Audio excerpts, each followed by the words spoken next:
Nick Voldemade is on his way to Newcastle. Does that open the door for Alexander Isak to Liverpool? These two are laughing. I have no idea why. They're going to let me know, I'm sure, after the intro. I think I know why Sam and I are laughing, you know. All right, we'll get Harvey Elliott could be on his way to Leipzig. And not only that, what's going to be Mark Guehi? Sit back, relax. Kopish Kollab.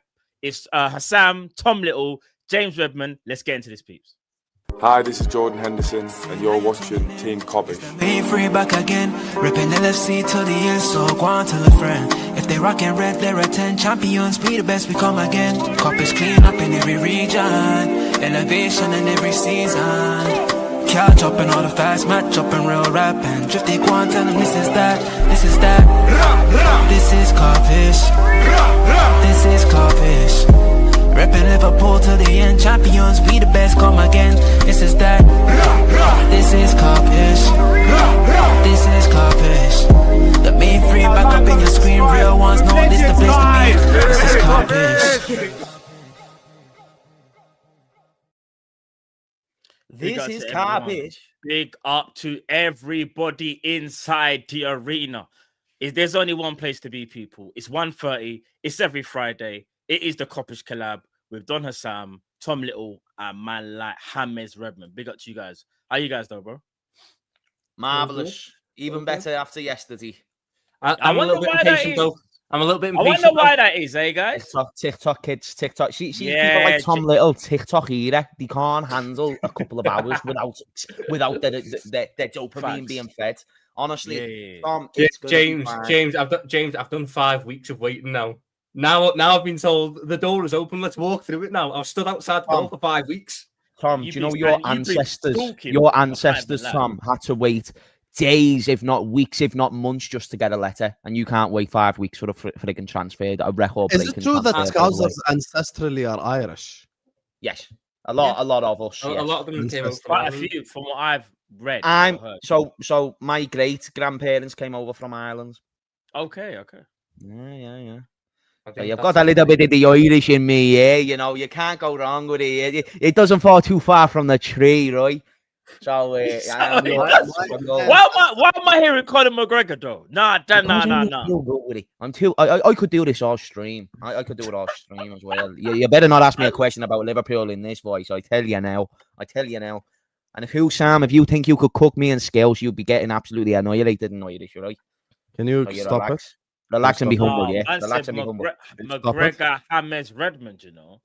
Hey, this is Sam's not humble enough these days, by the way, Matt. I think since he's very humble. Stop because people will believe. Stop. I'm very humble. Oh, what you mean? Like you're? In fact, I just think he's getting too big for the boots. Yeah. I'm not gonna lie, people. Hassam does, big up Hassam, yeah, because I've known Hassam for a little while. He's a celebrity. And, I've got to know him a lot more over, especially like last season, right? Hassam is very, very humble, people. Very, very humble. He's for me, he's one of the best content creators out there. And I don't even think he even bigs up himself like enough, all jokes aside, people.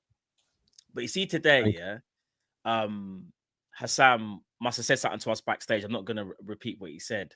And he's got to go somewhere. When I say to you people, Hassam is making big moves. That's all I'm going to say. So big up to you, my bro. You deserve it. And the people the chat already know. I told them on my stream earlier. Let the people them know them, bro. Look, if you're in East Asia or in Africa today, 3:30 p.m. UK time, I'm gonna be on your TV, Premier League fan zone. So please do take a picture of your television and send it to me on my Snapchat, please, because I'm trying to show my mom. You get me? I'm on people's television, so she'll be very proud. Shout out to Mumsy as well. Shout out to Mumsy. I heard what James said yesterday. And moms are old school, man. Moms are old school. Like, my mom used to send me job applications. She saw me on TV once, and she's like, "Nope, he made it." Like, it's just as soon as I went to TV one time, like, "Oh, my son's on television." She was very proud. You get me? So big up, Mumsy, man. Big up. Come on, big up Mumsy and big up your damn self, bruv. You deserve my mum will like I remember when the video, man, I started going around and it started getting really big, right? And she would literally go to people in town and she'd be like, "Oh my god, have you seen our James? She's doing this video." And she'd be showing everyone the video. Right? People would just have to go along like, "Yeah, I've seen it." My mom's the same. Like, as she's just took that. She's like, "Can you send me the interview, please?" I sent it to her, and she just show everyone now. Like, Guys, I've got some showing breaking everyone. news from Fabrizio Romano. That Not could a be- bomber. All right. Crystal Palace have agreed a deal to sign French centre back JD Canvo. Right, I'm gonna have to go have a look at this name just now. I don't know how JD. That's all I'm gonna call him. JD. How do you pronounce the surname? I ain't got Canvo. All I know is this potentially unlocks the door for Guehi. A bit like a Why certain. there's so many doors, man? Oh my god! This is rough. I didn't put the doors there. They're just there, though, innit? Just there. They're just there, bro. Doors are there. Go on, Door right behind you, bro. Let's Yeah. go. So all I know is this. Bring me Guehi, For please. me, this unlocks the Guehi deal. But let's take a touch. I'll take a touch. Let's get back into the car because I want to start off with the. Do you know breaking why? news. Do you know why we were laughing at the start? By the way, just Yeah. Why so- was you, by the way? Yeah. because when me and James first worked with each other a week ago after his return, he was like, "You want to know something, Hussam? Your introductions are way better than the Kopish introductions." He was like, Is this what we're like, doing? it's very robotic, like, you know, just looking straight at the camera like this. Then you play the video every time. Bruv, it's called structure. What's wrong with a bit of structure, bro? Then the I can do structure the off the cuff comes- stuff all the time. I can do that anytime. Yeah, no, I'll be no, honest but with you. like Everyone- this is like no, but the main- everyone's got their way of. us three.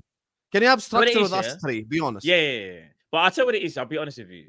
I think we used to do that a lot more back in the day when we used to do a lot of unstructured like intros in it. But we just thought, let's change it a bit. Like, if people are saying they want unstructured intros, I'm more than happy to do that. Do you get what I'm saying? I'm more than happy.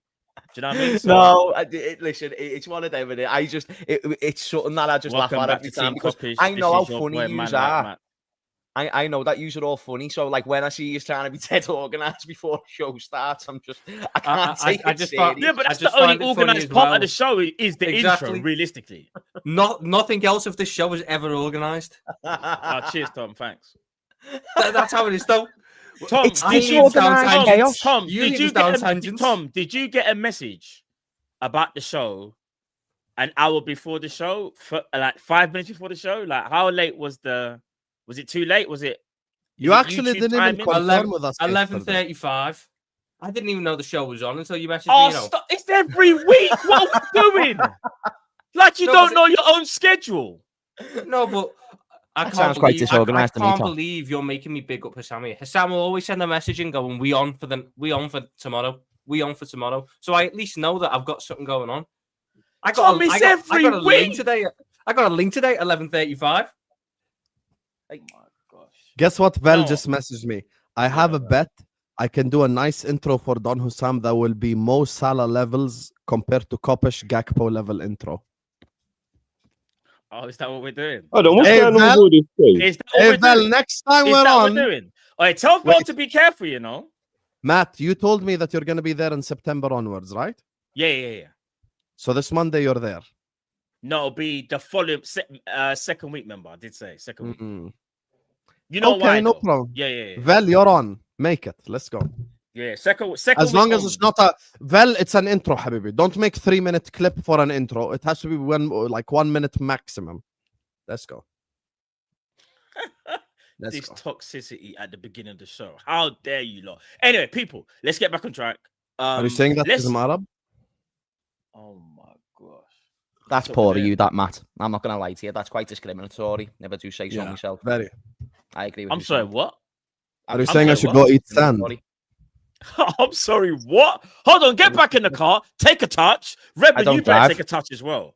Well, you better take a touch because you play I football. can take a right? better Or touch than you. Relax. I bet relax. you. I can bet dead you ball the cannot, ball. bro. I can dead I've ball it. seen- Relax. Bro, Relax. I'm telling you, Haven't you heard? Haven't you heard about me Bro? putting Anthony Gordon in year 6? Haven't you heard about this? bro. Please stop. I pocketed Anthony Gordon in year 6. Have you ever done that? I'm sure you did, bro. I'm sure you did. No, it's not about sure. But you we're did. talking about right It's now. a verifiable We're fact talking with about eyewitness right testimonies. now. Whoa, Right whoa. now. Why is my Right screen now. gone like a madness? Yeah, right. Even your screen knows. How about that, They're calling you Matt Farage on the chat. That's crazy. bro? If they can call me whatever, I don't really care. Brexit means Wait, no, Brexit. I So don't you- care about you other played against people's Anthony opinions. Gordon? What? When you played against Anthony Gordon? Yeah, I went to the same school as him, and we Oh, were did in you? the same class. Did you actually like speak? Was he? Is he one of your brethren? Like, if you don't mind me asking. Not nowadays, but like in school we were all right. Yeah, yeah. We were sound in school. But like at lunchtime, I actually used to do all right against him. Not even lying either. This is verifiable fact. How long ago was this? This is before he signed for Everton. Wait, this was before he signed for Everton. He signed for Everton when he started high school. That was when he signed for Everton. So how long ago was this, if you don't mind me asking? This was when we was 11. Brother, how old are you now? How old are you now, bro? It doesn't matter. If you tackled Lionel Messi when you were 5 years old, no wait. If you tackled Lionel Messi, if you beat Floyd Mayweather in a spar at 5 years old, war stories from when he was 11. I hear it, bro. But can you ever say you pocketed the Premier League level footballer? No, you can't. Bro, you was 11 years old. It doesn't matter. It makes it more impressive. An 11-year-old was pocketing Premier League level players. I mean, by doing research, I know I played against Curtis Jones at one point when he used to play Sunday League. No, Tom, I'm gonna be honest. I seen one clip of you with is it Terry and doing the volleys. Tom, I'm gonna be honest. They cut out the best one. They cut out the best one. Honest. Your tech is horrific. I'm just gonna say that. No, I'm not having that. It needs work. No, Tom, I'm gonna be real. I'm not.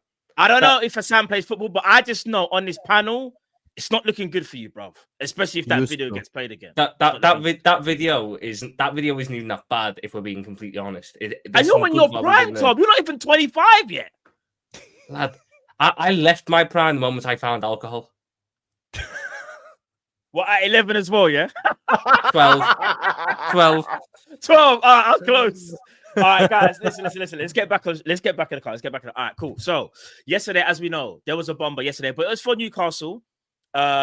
What's it? Walter May potentially going there. I think he's close now as well, isn't it? Like, that deal's pretty much nearly over the line. I mean, guys, I want to get your thoughts on that. Do you think now this unlocks Isak now? Is it now today's the day, tomorrow? Like, what's going on here, guys? I would like to start this. Let me just say this. Yeah. Go on, First bro. of all, I would like to personally, and I don't personally actually, I would like to, on the behalf of the entirety of the Liverpool fan base, I would like to thank Nick Waltermaid for actually accepting moving to Newcastle.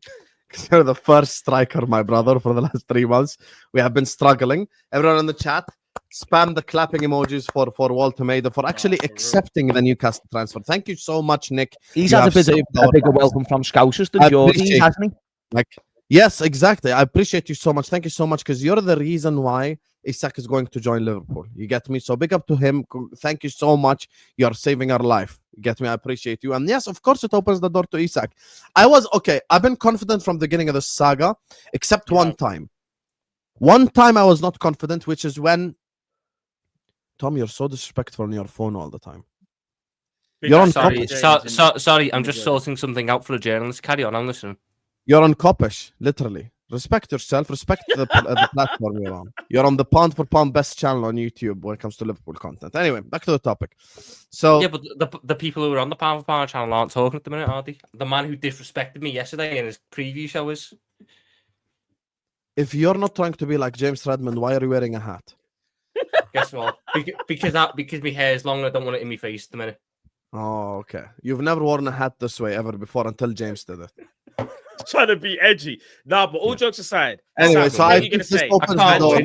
Focus. Stay in the car. Let me focus. So anyway, I think the only time I was a little bit worried was when the Newcastle ownership group was going to meet with Isak on Monday. That was the one time where I was like, shit.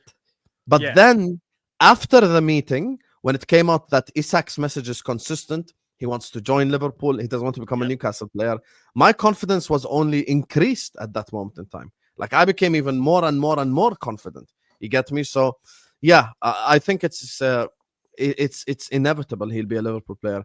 Timing, here's the thing. It would be great.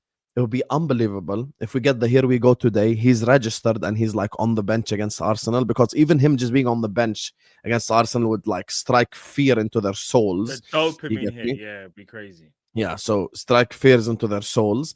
So that's the thing for me. So I hope we can do that, but man, I think they're going to milk this Newcastle still. Like, I think this ain't gonna be like a. It's going till deadline day, ain't it? It's going till Monday. Yeah. You know what?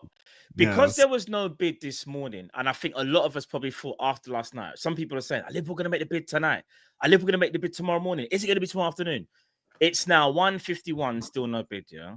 If you ask me, I would have thought that if we were going to do it today, the bid would have been put in at least around 12 o'clock lunchtime, like sort of latest. It hasn't happened. So I'm going to say Liverpool might even still put the bid in tonight, and that's just to get negotiations started.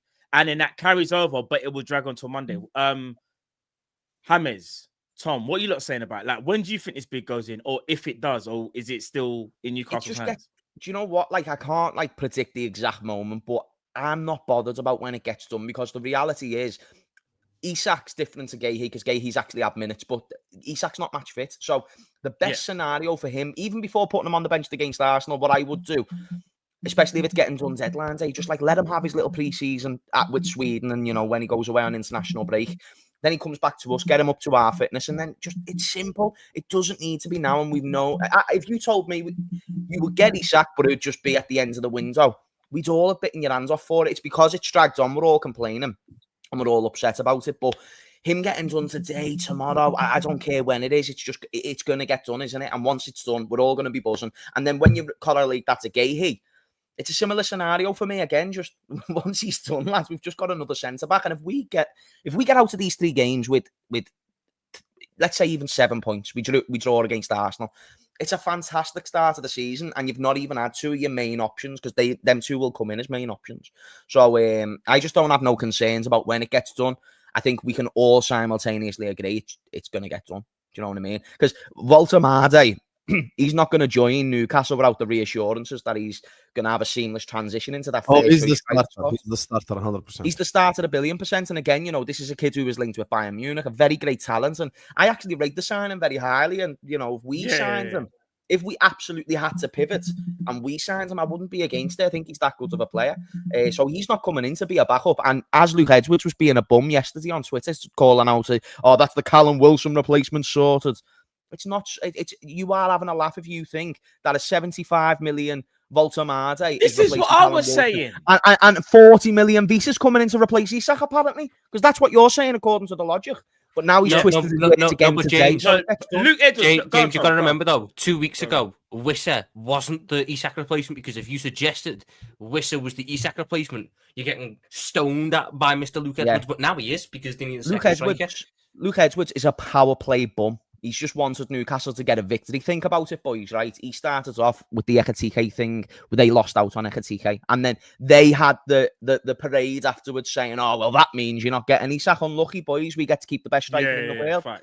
Then you fast forward to the fact it was 150 million. Once that went down, Luke Edwards only admitted this yesterday, even though it's been known for weeks, we're not going to pay 150 million for him. Do you know what I mean? Every other tier 1 journalist in the Northeast haven't said 150 million for quite a while. You know, unless it's just been referenced to what the fans think is going to happen. So they lost on that one. It was a made-up number, in my opinion. They lost on that one as well. And then they lost against us in the actual match. And now they're also obviously going to eventually lose them. So every single thing that journalist has said that will happen this summer has not happened. It's the most traction he's ever received. It's the most money he'll ever get in a summer. But it's been a shite window when it comes to getting things right. And he's not got one. And the reason why he's undoing all of his words over the weeks now is because he just wants one mini victory, one mini correction. That's what he wants. And once he's got it, he's happy. But he's not getting it. And I'm buzzing. Yeah, no, bro, I fully agree. Tom, what are you saying about it? Are you in agreement with James? He's busy with his side check. Fuck off. Name 3 things James Redmond said right now. No, don't. Right, so James was going at Luke Edwards, which I fully back, and criticising why they now apparently Johan Visser is the Isak replacement when he wasn't just before that. So there you go, Hassam, hold that. Ultimately, I've got no worries at this point in time. I think the whole, is the bid going to go in? Is it not? I don't think that's how transfers work. I think we know exactly what needs to be paid. And if we were going to negotiate that, I think it'd be obvious. We would have put a bid in by now to figure out where we're going if we need to negotiate it. I think it's just a case of it's on the table, and when we activate it, but they're not going to accept it until Walter Mard's fully done. So he gets done today. all of a sudden we're looking at it going, right, well, you can get it done. There is obviously no rush to get it for Sunday because he's not going to play anyway. There's an international break coming up where he's going to go and play with Sweden, which is another funny thing because I was told that if he doesn't play for Newcastle, he's never going to wear the Swedish shirt ever again. Turns out he doesn't play for Newcastle and he's going to Sweden games, no He's problem. not going to play in the World Cup.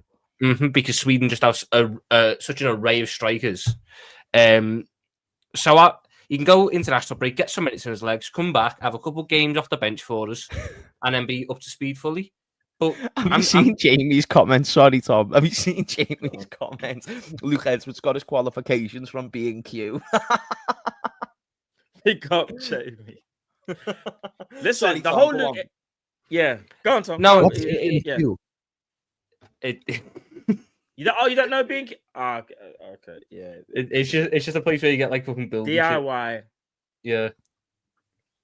Oh, Yeah. So I'm not worried about it. I think it gets done at this point in time. I think them spending as much as they've done on Voltamada shows that it's getting done at this time. I think they'll push for another striker, but for now, I don't think the Isak deal is contingent on that. The big thing was what Craig Hope had said in his article yesterday, which was they had the meeting, and in it he said, "I'm never going to play again. I need that move." He needs that move. Like he needs air. Like he needs air in his lungs. He needs that move to Liverpool Football Club. So I don't see how they're going to say no at this point in time. It's obviously he's not going to reintegrate. You know, the moment you stop a man from having ice cream with his teammates on the family day, you burn the bridge that you're never going to recover from. So the only thing I'm interested in is if we're going to get it done in time to have him at the game on Sunday. Because that would be the real power play against the team that he's been on loan at for the past 2 years, apparently. Well, here's the thing. What Hassan even said earlier on today, for me, he said the writing was on the wall. When they showed up to his house on that Monday, and they said, "What's going on? Are you going to play for us ever again?" And they tried to apparently offer him a contract with a release clause, all these promises that they tried to, to offer him potentially to see if they could get him to stay for 1 year. And the reports came out was no. He just literally just said, "I want to go Liverpool. Nothing is going to make me stay here. I do not want to reintegrate. I do not want to play for Newcastle again." And I think here's another reason when I was saying about, well, Newcastle really trying earlier on in the winter to get a striker. I've always been consistent with this message. I said Newcastle were trying to get a striker, but they're not really trying. They're going after players they know they can't get. They're going after Strand Larson. Wolves were never going to sell. They were never going to sell in this late in the window, but they're making bids. Sorry, while Matt's just cooking, very briefly, Matt, while you're cooking, Tom, show some respect. You're on Kopish. Make sure that you're actually looking to the man who's on it. No, Tom, it weren't just you this time. This was Sam as well. Sam, show some respect. You Sam. Celebrity. Go on, proceed, Matt. Proceed. Yeah, look at Sam sitting back. Look at him. No, he's a fraud. Habibi, the director messaged me. He needs me in 2 minutes just to check my Wi-Fi and yeah, no, I already kind of knew it was. I just wanted to just like. Thank you. By the way, I just wanted to make it worse. But yeah, what I was going to say though is that Newcastle for me weren't really trying to get a striker. They were trying, but they weren't really trying. I think when that Monday meeting happened, that's when they said, "You know what? Now we have to kind of get this sorted. Now we have to pattern up and get a striker." And that's why I feel like there was no way back after Monday. Monday was the first time you really saw Newcastle panic after the game. And then obviously they get automated. And I mean, they panicked before the game. The director's coming up. The like one of the owners is coming out. No, obviously them going to the yard. No, but them going to the yard is panicking. But but not even after that. Monday. After that meeting. That Jamie Rubin, that owner, came out and tweeted into them. You could just tell he left that meeting, got told to fuck off, and was like, "Fucking, let's take it out on Liverpool tonight. Fuck them." BRB. Apparently that meeting went all right, other than Isak telling him he wants to leave. Apparently it ended with a hug and all sorts. So the meeting didn't go like Yeah, Isak. Listen. Did you hear the terms of the conditions and the new contract they offered Isak? Like 115 million release clause and stuff. Yeah, lower than what? No. Apparently, it was supposed to be 105. I read or something like that. I read 105. No, 15. Hammers is right. 15? Yeah, 115 million pound buyout clause starting from last summer. He would have been on 200 grand a week apparently. Yeah, but it was. I always knew he needs the move. He needs. I was always more confident than anyone else that meeting was going to lead to nothing. Isak wouldn't have went as far. He's literally sold his house in Newcastle. He's gone out all summer and not changed his stance once. He blanked his teammates. He blanked his manager. No one's ever took these extents to leave a football club before. You know what I mean? Like, to this level, like you've sold your housemate. Do you know what I mean? So for me, well, not sold it, but you're not going to continue living there. So for me, I just thought that meeting was all just, again, more PR to make it seem like Newcastle could get the play. And that's why they got all the big bosses out. And that's why they use things like the Callum Wilson narrative, because it bought them time to be able to discuss with Isak yet again, because apparently he'd already rejected them 4 times prior to this. And once he put out that statement, I knew there was no meeting that was going to change his mind. You do not go all the way that far just to then accept 200 grand a week. And also, I think this is bigger than just ambition. I think people have looked at what Isak said about the broken promises and thought he's almost used that as just a counter ploy at what Newcastle have done. Just he let them know 2 weeks before the season ended that he wanted to leave. He had a contract promise broken to him last season, and all summer he was quiet until the narrative went too far and his reputation was going through the gutter. And that was when he came out and responded. And then Newcastle came back with a quick response. And again, Newcastle fans were power playing that shit. So for me, it just makes no sense how people can collectively look at Isak in this scenario and now ignore the broken promises part. He was that desperate to go. He was willing to sit out until January if Newcastle tried to approach the power play move. And I said this earlier, but people were like, oh no, Isak's bluffing. He's playing the bluff. If he played for that football club again, everything he'd already done was undone the second he went back into that year. So ultimately, he had to stick out. He knew this. And, I could go into the whole Article 17 stuff, which, again, if he put in a transfer request, you'd never be able to execute that and even try that in court. So that's another variable. But just sticking on top of, he was never going to play for them again. And the only reason why a transfer request wasn't put in is because that's him going against all contractual obligations. When he was making the claim, Newcastle actually initially did that first. So that's a very good point. You can't get more transfer requests than the statement that he put out. No, it was everything of a transfer request. It didn't need to be a formal transfer request. He made sure, because here's another thing. You know how we're saying football timing is everything. He decided to release that statement during the PFA Awards. He already knew all eyes were going to be at an event, and he thought, where's the best place to make this so everyone can see what's going on? Boom, I'm going to drop it there. I'm going to drop it right there. Everyone can see. PFA was, I should have really been there, but situation's not great. And then it proceeds to basically it forced him, innit? Let's be honest, it forced him, because if he has to be there and then he's not, and then he doesn't say anything, it'll look weird. Everybody would be like, what's wrong with Isak? What's going on with this guy? He had to. He had no choice. He didn't want to. And again, I'm not condoning how he's moved, yeah? I think we can all say it is a bit like bad mind the way he's done it, regardless of whether he's in the wrong or right. I don't agree. Well, I'm just saying, like, I don't think when you turn up for, when you refuse to turn up for training and stuff like that, regardless of what's going on, I think that kind of does make you look a bit bad, even if you've got reason to, right? There can be reasons, but it can still come across a bit like, the player. Has he refused to turn up to training? He's trained. He's just been told to train away. He did at the beginning. He did at the beginning. I think when the whole thing first. He asked to not go on the preseason tour, but since they got back, he's trained every day. Yeah, I was going to say. Oh yeah, well, you know what I mean. Like whichever the thing was at the beginning that made them have that little fallout, what started this all. Like, I don't think as Liverpool fans we can go, there's absolutely nothing wrong with it, because players not doing things that they're supposed to do are technically still wrong. But again, we all know there's reasons. But the main reason why I think this has been happening, because with Hammers is bang on. And again, we're not trying to be like, it's because we're Liverpool and all that stuff. It ain't none of that. But we're just going to point out facts here. Everybody in the media and all the fans are like, for some reason, Liverpool are the most hated. I think it is just because we're the best, we're the biggest, most successful, whatever it is. You need a villain. Because the narrative for me, is crazy.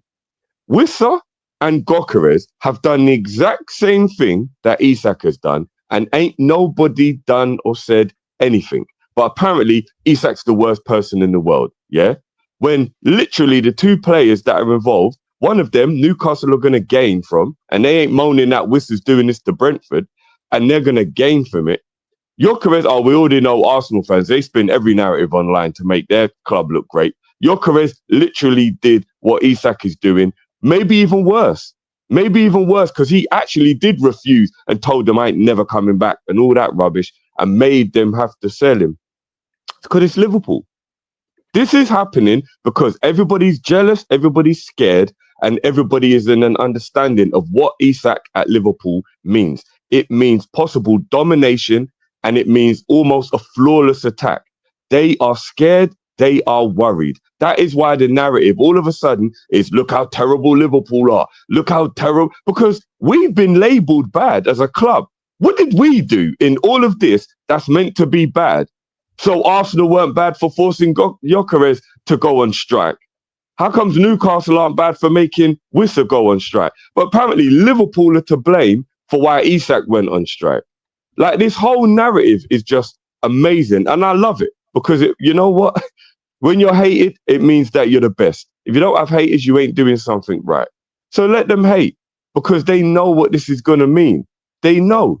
And it's crazy. It actually makes me laugh, to be honest. Because it's Liverpool bad, and Liverpool bad always works. All we have done is be interested in a player and put in a bid. That's all we've done. But his reaction from that, we benefited from it, but we didn't sit there and go, right, what you're going to do now, Alex, is you're going to say, I'm not going on pre-season tour, and you're going to sell your house, and you're going to go, when we're at the PFA Awards, Richie Two's going to send you a little message under the table when everyone's all having the drinks celebration. We're going to steal the show that night. And then when they put out their statement denying it, you're going to wait and you're going to do this. No. He wants the move, so he's going out his way. We're not going to say no to it because it benefits us, but we've not done anything wrong, which is why the whole vitriol towards us at St. James's Park, whilst I understand it from a perspective because it's Liverpool taking our best player, it also was a bit fucking weird because we haven't done anything wrong. We made a record bid, Tom. When is the world going to actually condemn the team who makes a record bid for the player because we're interested in a player because he's a great player? This has been football for 100 years, but all of a sudden, Liverpool is in the wrong now. We're the bad club.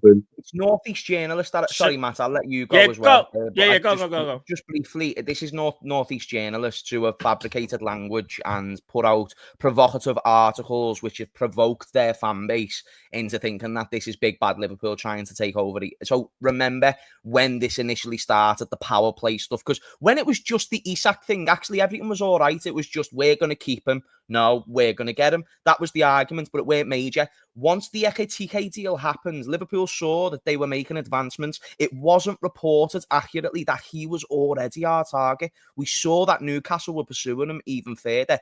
We then scooped in and got our target, but that was marketed by their media in the Northeast. Of Liverpool bullied Newcastle to go and get Ekitike. That was where the war started. And then that was where, well, if you want to get him, you're going to need to pay 150. That's correct. And then when Isak started standing on business and started letting people know for definite that he was definitely going to go, because Newcastle fans were still a little bit skeptical, if you remember. Like, no, we want to stay. Why would you want to leave St. James's Park? The emotional stuff. Isak, once he put that final statement out, that was where it was like, oh my goodness, this is game on, 150 or not. Newcastle fans were at the point where they were willing to ruin that man's, like, to let him sit out and rot. Do you know what I mean? Like, that was their preferred option over 150 million, based on the narrative that has been spanned by their media. Imagine in any normal scenario, you say, right, let me take the grudge over the 150. Imagine holding a grudge over 150. That just shows this narrative that has been pushed from minute one was all... you know, what sells, guys? It's war, isn't it? Do you know what I mean? Conflict, 1v1. Yeah. 100. If you can, and that's why towards the game, you saw Aston Villa fans, West Ham fans buying the propaganda, coming out saying, oh, Newcastle need to win. This football wins if Newcastle wins, this, that, and the other. No, Newcastle have had a PR disaster all summer. That's a fact. And you can see that in the intricacies and the inconsistencies of their journalists and the language they've used. Things like, oh, it was both Ekitike and Isak. Then it was, Ekitike would have been enough. That changed. 150 to 130. That changed. Isak wants to stay. Isak wants to go. That changed. Everything changed. So again, people have fell for the propaganda, and this just shows that football fans aren't quite on the ball when it comes to processing this information as I thought he was, because everyone fell for it in the masses. It was only really Liverpool fans who even Liverpool fans though were falling for it at some stage. Yeah. Like, oh, Isak's terrible, Isak's this. And I just thought, if you've been treated the way you've been treated, if you were given a contract in work based on your performances and you were the best in your trade, but then I withdrew that offer a day later, someone else might have offered you the contract in the company, but I withdrew the offer, but I still represent the same company. You're going to still be fuming with the company. 100%. I'll still be fuming with the company. And just to add to what you just said, this is what I will say. This whole Isak saga, people want to say Liverpool are the villains. We are a big club. We think there's a big player over at another club. We like the player. We make an offer. They say no. Okay, cool. We'll pivot to our next target, which was Ekitike. But like you said, Newcastle then turned it into, you took our number one target. Well, really and truly, he was also Liverpool's number one target. The reason why I say he was Liverpool's number one target is because at one point, I don't think Liverpool thought they could get Isak. So that's why they're like, okay, we'll go and get Ekitike. He's the next one we want to get. The whole issue with this whole Liverpool have disrespected Newcastle. Broski, what it is it's an issue between Newcastle and Isak. It has nothing to do with us. We are just a club that likes the player. What transpires between Isak and Newcastle is between them. That's to do with the broken promises. That's to do with him seeing that there's no sporting director. There's no chief executive. He's seen Eddie Howe's cousin or nephew run transfers. Seeing how they can't get players over the line. After all that's transpired and things that we probably weren't even privy to last year, Isak probably did have enough. And he probably thought, do you know what? It's time I try something new. He's even said, listen, or it's been reported that he told them ages ago, but Newcastle were trying to make it out like he lied. That's another thing. That's between Newcastle and Isak, not Liverpool. But somehow our names are getting dragged into that. That's another thing that don't make no sense. Because you got Wissa, who hasn't turned up to training. Remember, Gyökeres is another one. Went on standby, went on strike, tried to force the move by, I think he even paid money to get the some of his own money to get the transfer to Arsenal. Yep. No one don't speak about that. And this is why when I say, and like Drift even said earlier on, when you are the best, people will always looking to try and bring you down because they don't like seeing you at the top. Because remember, once you're at the top, there's only one place you can go in it. Do you get what I'm trying to say? And right now, the narrative is we are the best. We won the league. It pisses people off that we won the league and we changed our manager. Because remember, the narrative was, again, Liverpool will be shit once Klopp leaves. I'm telling you, all the football journalists sat there and went, Liverpool, like, they're not going to be nowhere near as good.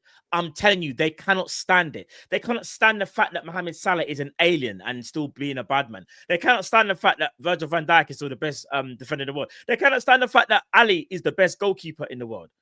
There's so many things that it bothers them. But do you know what? We don't care. You want to know why? Because what will happen is when you are that great, you will persevere. And that's something that's going to happen. Whether that's us getting Isak, whether that's us winning the league, like, you cannot stop us. We are inevitable. It is that simple. And Matt, you want to know something else as well? The crazy thing about it is that people are noticing as well. And this is just my theory. I'm not even going to act like this is fact, but this is just my theory. There's another reason why. I think it's also because Man United are absolute toilet. But they are the darlings. And I don't think the media can handle Liverpool being great and Man United being the worst they've ever been in their history. And I think that's also adding to the narrative. Have you seen how gentle, how nice the media are being with Man United? Has anybody actually witnessed how reasonable the stories are and the articles are about Man United? This club is in the toilet, from top to bottom. This club is in the toilet. And they are being so reasonable. They were more harsh with Liverpool for having a dip under Klopp than they've been. Remember, we finished 5th in our dip and had to rebuild our whole midfield. Yeah. Because you remember the season just before we had to build our midfield, we finished 5th when Henderson and all them lot had their final season before they left. Do you remember how harsh they were being towards us just for coming 5th? Look what they're doing with Man United now. I've never seen so much belly tickling for a team who's absolute garbage. All the articles are friendly. They're fine. Amorim's not being ripped. He's not even being really judged. I'm not even really seeing that much judgment towards Amorim. bro, hear the joke. Only now are you seeing people call him out. Only after the loss to Grimsby. But you're telling me you didn't see enough already. It's only Grimsby. It's only today when I saw. This is the first time I've watched Sky Sports in ages. Actually, I saw Jamie O'Hara and he was speaking to some Man United fan, and he was just like, "Bro, the manager is just basically in layman's terms, the manager's dusted. Like he's a coward. He's just not good enough. The players don't want to play for him. They're down tools. But what's so mad is that you're right. Even in the mainstream, only now since after the Grimsby loss, there's now a little bit of what's going to happen with Man United. But bro, they've been washed for time, washed. But no one don't. But again, if they don't get that kind of, they get leeway, and I think it's all because of what they've done in the past and how successful they were in the past. It just goes to show you, innit? It's like it's the name, it's the brand of Man United, but not about who they actually are now. Yeah. But because remember, Man United became the face of the Premier League because it just so happens when the Premier League became a power play, they were the best team in the league. So they became like the face of the Premier League, and they don't like that the representation that they want is in the mud. They don't like it. And therefore, you know what I mean? There's always been this Liverpool versus Man United in the media, especially that a lot of the old pundits usually are from both teams and whatnot. But I just can't believe that it took the Grimsby game. You're right, Matt. The narrative of bad stories did not come until the last 2 days when it was like, you couldn't stop it now. Grimsby, you lot are getting knocked out with a full-strength team to a club who were 3 tiers below you. That was the only point where it was like, all right, guys, we've got to do this now, innit? Do you remember how much of a sob story they made for them after the Arsenal game? No, but they were they played so well. They were amazing. They deserved I've never to win. seen a team lose and get so much praise in my life. Yeah, this is what I mean. Like, just quickly, guys, there's over 1,300 people in here. Smash the likes. There's only 308. Let's get this up to 1,000 likes. Come on, man. Come on, people. I'm sure. Listen, if there's 1,300 people in here, it's because you enjoy the show. I'm guessing. And if you do, smash the like button. It literally takes 2 seconds, people. Do you know what I'm saying? But yeah, whoever's next wants to speak about the whole. Yeah, just one thing I want to say as well quickly before I forget. I've got an Isak update after that. I've got an Isak update from. Yeah. I also think one of the things that does make us quite lucky though about this whole Isak situation, and this people might have thought about, people might not have. I think Piff and FSG having a decent relationship, and Eddie Howe and Hughes being best friends has massively benefited us, you know, guys. And I think if that wasn't the case, I think we probably would have been in trouble and this story would have been different. But I do think that those 2 relationships being good has massively helped. Because I think in any other scenario, Newcastle would have actually said, fuck you to Liverpool by now anyway. Even if we haven't done anything wrong, I still think they would have felt like, Isak's only acting like this because he's got somewhere to go. If you lot weren't here giving him an out, he wouldn't be acting this way. And therefore, I think we've massively benefited from those relationships. That's fair to say. Just quickly, guys, this video is sponsored by okjerseys.com. People, go check them out. You can go and get jerseys for like £15. Like I said, people, once we get them, we're going to bring them on show and just show you what they're about, to show you that it's not a joke thing. So people, make sure you get involved. Go on that website. Not only that, if you become a member, we're going to have something for you for the members over there as well. So if you become a member, if you're not already, make sure you go and do that. We've got something good for you as well. We'll let you guys know at a slightly later date, probably next week. Now, guys, I've got a little bit of an update from Lewis Steele. I think he's just done a YouTube video. Bigger Anfield Sector. He's quoted him by saying, the Isak saga, as we know, the door is ajar for a move to happen. I have a sneaky feeling it will happen. Noises have been nothing but positive in Liverpool's favour. I said the same thing on Florian Wirtz before it happened. The noises on Isak's one are even louder, and they are getting louder by the minute. Who's that? Lewis Steele speaking about Isak and saying, remember when he spoke about Florian Wirtz? Remember, he kept on saying things like, the noises I'm hearing are positive. And look what happened. He's saying even more positive. So, Everyone just wants to be first as well, don't they? Because everyone knows it's coming. Everyone knows it's coming. This is the game. You know what I'm saying? Like, we're going to see that all day. Everyone wants to be first. You're right. 100. Yeah. Only Ornstein. Ornstein is the only one who doesn't care about being first. I think Ornstein only cares about being right. He doesn't actually care about being first. Everyone else, though, you can tell they want to be the first. I don't know, you know, Drift. I still think he has a care for being. I think he has more care for being right, but I still think he likes to be first. I think everyone does. The thing is, if you look at it, it depends on which side is going to break the news first, and I feel like it might be Newcastle side that breaks the news first because of the positivity of Voltamada. If it's our side that wants to break the news first, Ornstein will be the first to get it. Oh, Yeah. 100%. It will be. Because Ornstein is Edwards and Hughes' guy. Yeah. Go look at pretty correct. much every story this summer. He's been the first British journalist to get it. The others I follow never on afterwards. understand. Just quickly, and I kind of feel sorry for it. I know people are going to be like, "Why?" Joyce and Ornstein are the main ones, aren't they? Yeah, but you see, what baffles me is you see James Pearce. Yeah, listen, I've got no issue with any journalist, by the way. Like, even if I've got an opinion, I don't have issues with none of them, right? So, all right, cool. But just quickly, James Pearce works for The Athletic, yeah? He's Liverpool's correspondent, but Ornstein is the one that breaks the Liverpool news. Like, brother, what? Because Ornstein is Edwards and Hughes' guy. I know. And I don't blame Pearce for... No, if I'm James Pearce, man, have to start his own platform, bro. I can't even. No, he needs to do that, bro. He needs to. If I speak to him again, I'm gonna say to him, no, because he needs to sort that out, bro. Matt, he's doing more than fine at The Athletic. They've got a lot of money and they pay their journalists very, bro. I very hear what well. you're saying, but what I mean is like, oh, yeah, big up my guy David Lynch here. I'm not even gonna go into his story, but David Lynch had to like change a few things to kind of like put himself more at the forefront. Even if he does get things wrong, he's now more independent. Do you get what I'm trying to say? Like, there's other journalists like that as well. Like, I just feel like with Pearce, I don't know why I'm going into this conversation with Pearce, but bro, you work for The Athletic. You're Liverpool's correspondent, but you don't break Liverpool stories. He hasn't got the insiders like at the club now than what he once had, does he? He must have contacts just from the Echo or something. You know, them old school contacts. His sources isn't what it used to be. That's for sure. But yeah, anyway, so I was going off a tangent there. But big up James Pearce. Hope you're blessed, my bro. If you want any advice or you can speak to us, then you know where to find us.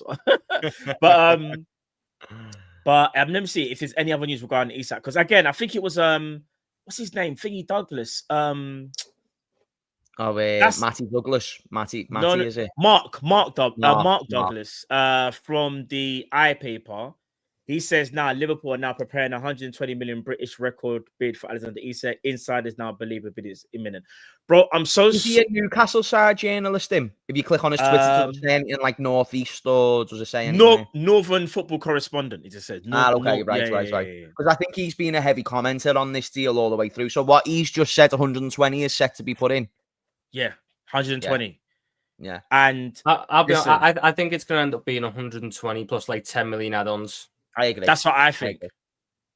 That's what I think. 135, I reckon it will be in total. You think so? 135? Yeah. Yeah. The thing is, we're not giving them 150. I'll tell you that much. We ain't giving them 150. Do you know what, guys? Just before we come off of the topic of all of this, just to give a little bit of credit to Newcastle, because I know we've been doing a lot of Newcastle hate Mr. Big Time's back. Or whatever you call it, yeah. Let me ask you, guys, the guy took forever to just check my audio, and I hate interns, like fucking new kid on the block. I told him I've been on Fan Zone 7 times. Just get over it, bro. Like everything. Don't smash the likes. We have got a TV star who will be hitting Make sure that you smash those likes, because if you don't, then you don't respect who. Man, like Hassan, General. Yeah, all right, man said. But yeah, I just want to get the panel's thoughts on this, because me and Matt were talking about this yesterday, and I was talking with the people. So not to just always be talking negative about Newcastle, right? And let's just give them a little bit of prop. I actually personally feel that out of all the options they had, it's worked out best for them, because they've actually done what is usually like the best thing to do, and is stay away from the hype. I mean, actually, they tried to get involved in the hype, but in the end, they've been forced to go another way. I think Walter Made is actually better, than Sesko and quite a few of the other pick forwards that are around at the moment. It's just he hasn't been given that PR hype like what a lot of other players have been given. Let's be honest, players like Sesko, it's a lot of PR hype. He's not actually that good, but there's a lot of PR hype around him. if Newcastle end this window with Walter Maid and Wissa, I actually think their attack is better than it was at the end of last season. I agree with Drifty, and this is something I've been very consistent with. Tom will probably tell you this because we worked with each other the most, unfortunately. But like, I actually think that they need. No need. There is no. Tom, you wanna know something, Tom? I'll give you credit. I think you're the greatest of all time on YouTube at taking banter. Like, you're genuinely the GOAT at it. You're elite, and I would not trade you for the world, my brother. That's the truth. So here's the thing. Look, I think that they need to sell Isak actually to improve their squad overall, and haven't changed my opinion on that. The reason why in the first time, Drifty, this isn't their first time in the Champions League. They were in the Champions League 2 years ago, right?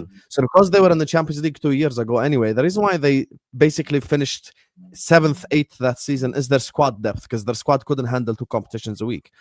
And Drifty spot on, like, now Newcastle, when they play Barcelona as an example, have to go full strength. But if they play like an easy opponent, like, I don't know, like a Karabag or whatever, they probably could go Wissa and still win. You get what I'm saying? So he is right, 100%. And Walter Maid, by the way, I agree, is also better than Benjamin Sesko. Thank God me and Tom have agreed on this from the beginning. Benjamin Sesko is ass. It's just the reality. He is the definition of ass, and you guys are seeing it right now. I still remember the Kopish community, big up the Kopish community, but some people just back anything the club does. At the start of the window, when we were linked with Sesko, some people in the chat were like, he's not as bad as you make out. Okay, no, now let's talk. Tell now them, let's talk. bro. In the words of Khabib, let's talk now. Let's talk now. When I told you Ekitike has fundamentals of football, he can improve his finishing. Let's talk now. Let's talk now. He has 5 GA in 3 games. 5 GA in 3 games. Hugo Ekitike, my fucking striker, sit on the floor. You see what I'm saying? Now, Walter Maid is a good player. Walter Maid is not just a 6'6" like shit piece of like garbage. Like, he's a 6'6" techie player. Like, he actually has decent tech. He's actually very good on the ball. I think he will help. He'll actually help Newcastle. If Walter Maid played on Monday night, we would have lost to Newcastle 100%. 100% we would have lost to Newcastle if he played. And if he was available all along, I don't know why Eddie Howe's nephew was just out here just scratching his balls for the last 3 months doing nothing. He could have signed Walter Maid a long time ago, so Isak would have been a Liverpool player. But it is what it is, man. No, apparently Walter Maid, his actual dream was Bayern, but apparently Bayern can't afford him, so things changed as the summer went on. Bayern put 3 bids in, and all got rejected. Low balls. So that's why they couldn't get him done. They thought what was going to happen is he was going to stay at Stuttgart for a year, and then next season get him for cheaper. Yeah, that's true. Stopgap hype. So are we all in agreement in that Walter Maid is a very good striker for Newcastle, and that, albeit like I know they missed out on a ton of strikers, this might be the best one that they could have potentially got in the first place? I mean, yes, I'm not going to praise them for it. Like, they've fell upwards. They've fucked up so many times and got away with it. I'm not going to praise them for that. Listen, take the kind of like this fake rivalry aside. What I'm saying is, if you're let's just say you're neutral and you see Walter Maid going to the Premier League, you just think that he's that good that you think he'll enhance Newcastle. Like, so forget the rivalry between Liverpool and Newcastle for a second. Better. He's better. There is no he's much better than the options they were linked with. He's better than Strand Larson. He's better than Sesko. He's not. Okay. So just quickly stop you there. I was having a debate. Me and Drift was having a debate yesterday. I was saying, and correct me if I'm wrong, I think Strand Larson still would have bagged for them. Am I getting mad here by saying Strand Larson wouldn't have maybe settled in quicker? He scored 14 goals at Wolves in his first season. No, are we sure we want to do that? Because who settled quicker, Ekitike from Bundesliga or Kerkez from Premier League? I hear that. What I'm saying is, though, Strand Larson is the type of profile that I felt still could have worked at Newcastle, though. Like, all jokes aside. I think they're all good profiles, to be honest. I think I know that everyone here hates Sesko. I don't think Sesko's as bad as all you think. I think he's going to be now that he's at Man United. And first James L on YouTube. There you go. It's not even the first James L. It's just I don't understand how you think in that team specifically, where the wingers would be feeding them service every other game, he would do a job for them. Bearing in mind they're a club who's only aiming to get top 5. They're not aiming to win the league. I would say the same about Sesko as I'd say about Nunes. He's simply someone who can be decent for top 5. You know what I mean? But he's not going to get you competing for league titles and You cup. say the same thing about Sesko as you do Nunes. Great. You just proved No, my but, No, but what I'm James just is saying saying, it's not though- as bad as you were saying. You're saying he's an absolute bomb. There's no room that he could have had in that Newcastle team. Newcastle fell upwards. I think Walter Marte is the best out of the options. I actually think there's a chance we could have gave them the data on Walter Marte, and that gave them a last little pivot. To be honest, I think that's an alternative. But that wouldn't shock me at all, given how useless they've been this transfer window. Maybe we gave them that. We did make a joke about Edwards should help them, like get us. Yeah, maybe striker. it's confused with the negotiations for Newcastle this time. You never People know. forget this has been a fan-on-fan rivalry. This is not behind the scenes. This has actually been very respectful behind the scenes. Newcastle have had an agenda. We've respected their wishes in the way they've wanted to handle it. They've appreciated that. We're doing the same with Crystal Palace. We're letting them have Gahey all the way until the end, until they've got the replacement, which is today. They've just signed Yeremy Pino, which obviously is going to push even further to the deal with Gahey. So that's just what Edwards and Hughes do. They maintain relationships. Yeah. What's his name, Tom? The French guy. The centre. What's the name of the French guy, Tom? Oh, the one that Palace was signed. Yeah, I can't remember. I it's can't from pronounce his name. Toulouse. It's from Toulouse, What's his isn't name it? again? JD something. JD. Yeah. I can't. Yeah. And guys, you got to be honest. You know what? Tom made a great point. They've fallen upwards. If I was a Newcastle fan and I was taking my emotions out of the hate for Isak, which they clearly have now, JD Canvo. would you not rather have Walter Maid and Wissa than Callum Wilson and Isak? Okay, here's what I'll be I'd honest with rather you. have Callum Wilson and Me Isak. personally, I'd rather. Me No, personally, but Callum Wilson never plays, so really it was Isak and then if Isak doesn't play, you ain't got no one. But Isak is that good though. That remember, Isak played in 35 games in the 38 game calendar and still bagged 21 goals. Drift. Would you rather Salah and Doak or Martinelli and Saka? Okay. No, but you know what the difference is, though, bro? Yeah, is, and again, I don't even want to actually say this because I'm not going to jinx it, but Isak does kind of miss some games. And when he did miss those games, Newcastle didn't win a single game Isak missed. Would you rather Nunes and Salah? In fact, you like Nunes. I won't use that one. Would you rather? Wow. Would you rather Jadon Danns and Salah or Saka and Havertz? Havertz misses games, bearing in mind. No, but you know what? Because you're using a team I despise, it's never going to make me want to take the players. But you get the point. And again, and Salah's the greatest. Isak is that good. All right, no, let's add the caveat. Let's add the caveat. Salah doesn't want to be at Liverpool anymore. No. You just said, would you rather Visa and Walter Marte or Isak and Callum Wilson? And I'm letting you know. Yeah, as a Newcastle fan, knowing what's happened as well, because obviously Isak wants to go. So I'm like, all right, let me sit here and think about this. It was Isak and Thingy. Isak, I don't want to be here. I'm angry. I'm upset. I'm annoyed. But now I'm starting the season and I've got these two. Is that maybe not better than what we had anyway? But because again, the situation was... I'm just thinking, just Salah alone, even with Jadon Danns, I'd rather just Salah than Guys, Saka can I and give Havertz. the genuine That's what I'm correct saying answer for this? Because I feel like there's a correct way to answer this, and I'm being genuine about it. For Liverpool, it's better to have Isak and Wilson because we want to win trophies, and world-class players win you trophies.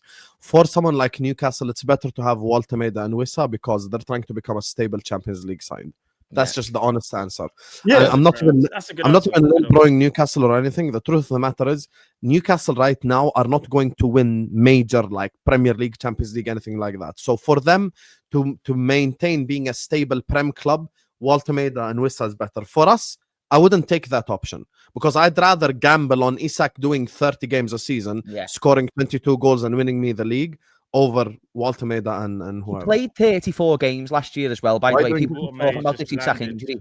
But guys, what you got to remember is as well, is like, because I'm still thinking about like what James asked me, and I'm still thinking to myself, if I'm a Newcastle fan, regardless of how good Isak is, I actually would much rather have two forwards that I know whoever plays, my team can bag.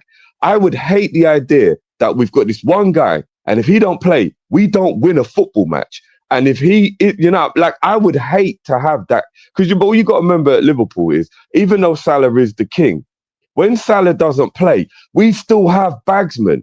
or we still had bagsmen. Diaz still bagged, Jota still bagged. We weren't on this like, whoa, if Salah's not here, yeah, he made us way better. But we've seen Salah go AFCON many times and we've still been okay.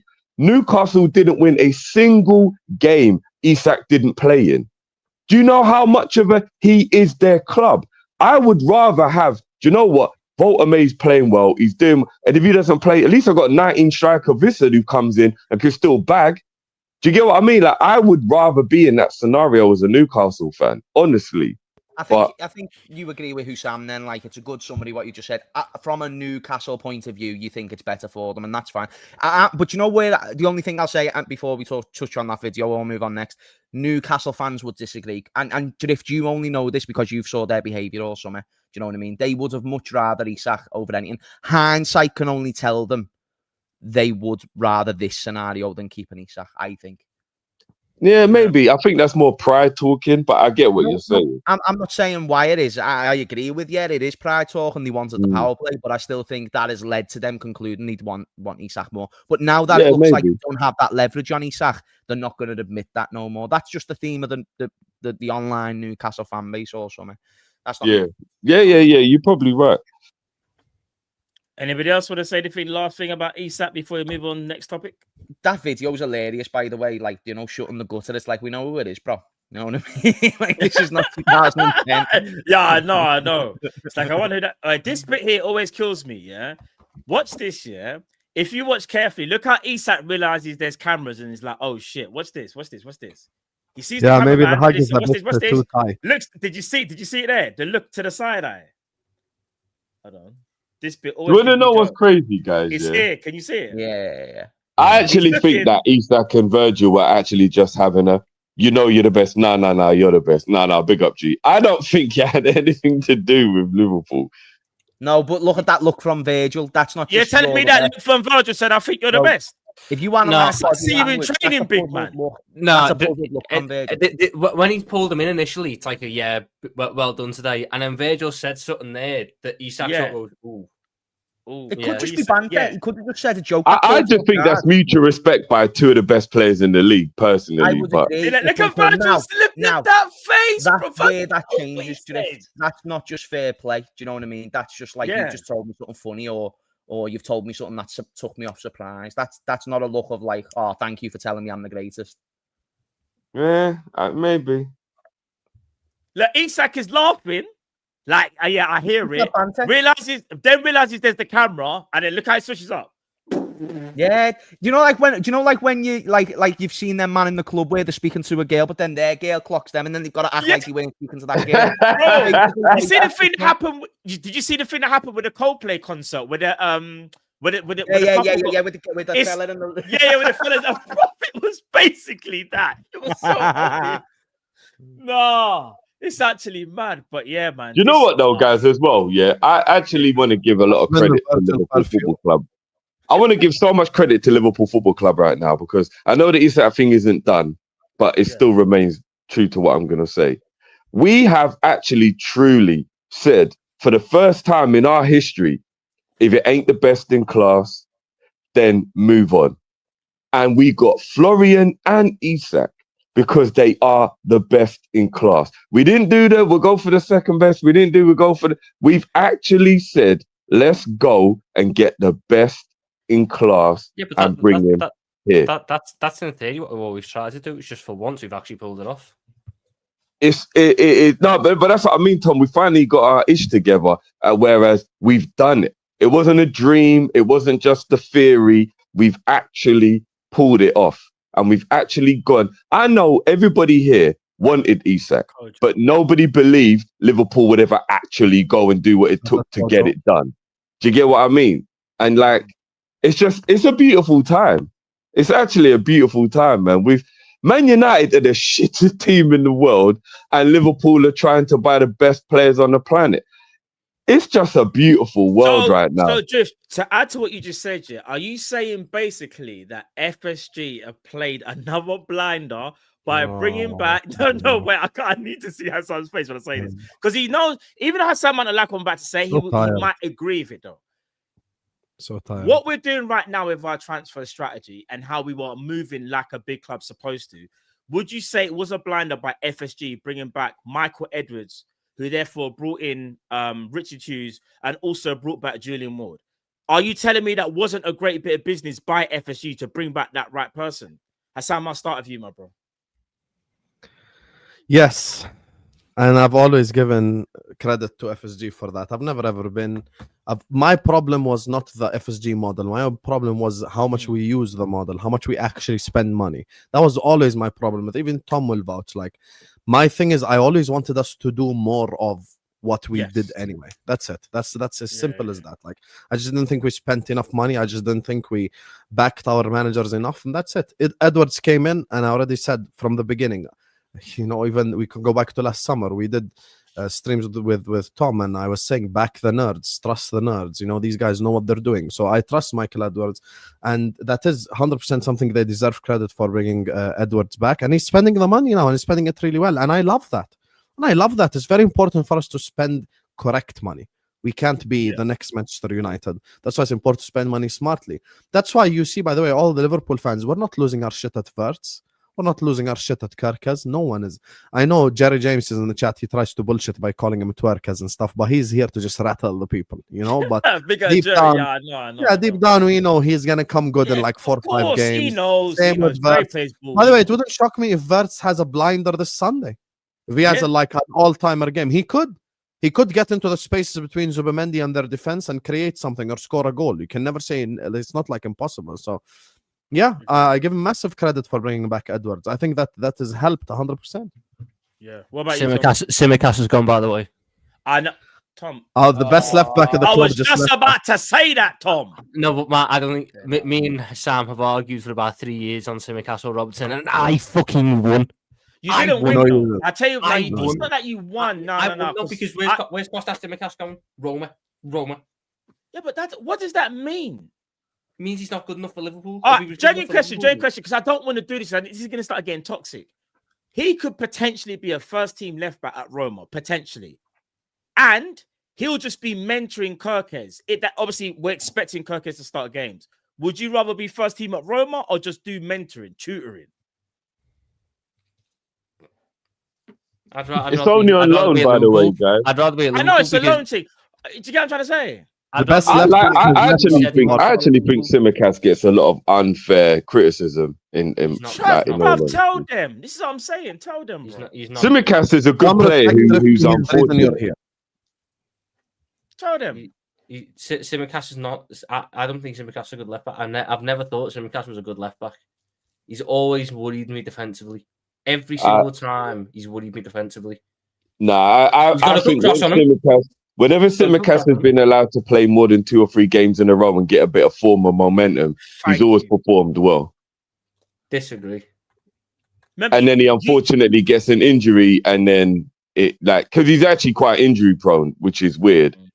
But I think Tsimikas is a good left back. I worry. I've always worried with Tsimikas that he's not fully switched on all the time.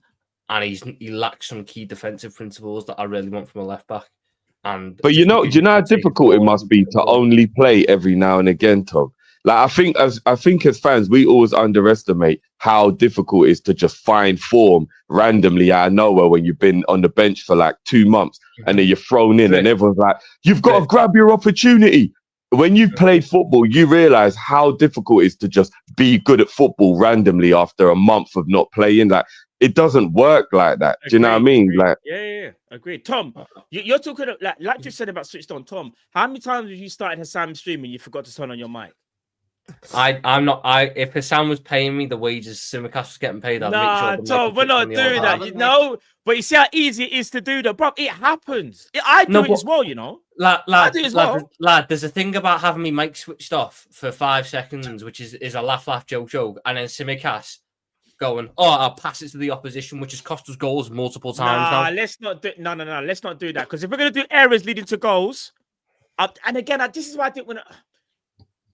Go look at Andy Robertson last season. It wasn't trash or anything. I'm not saying it was trash, but it obviously way below the level that we would expect from him, because obviously he's not the same player. Matt, I get that.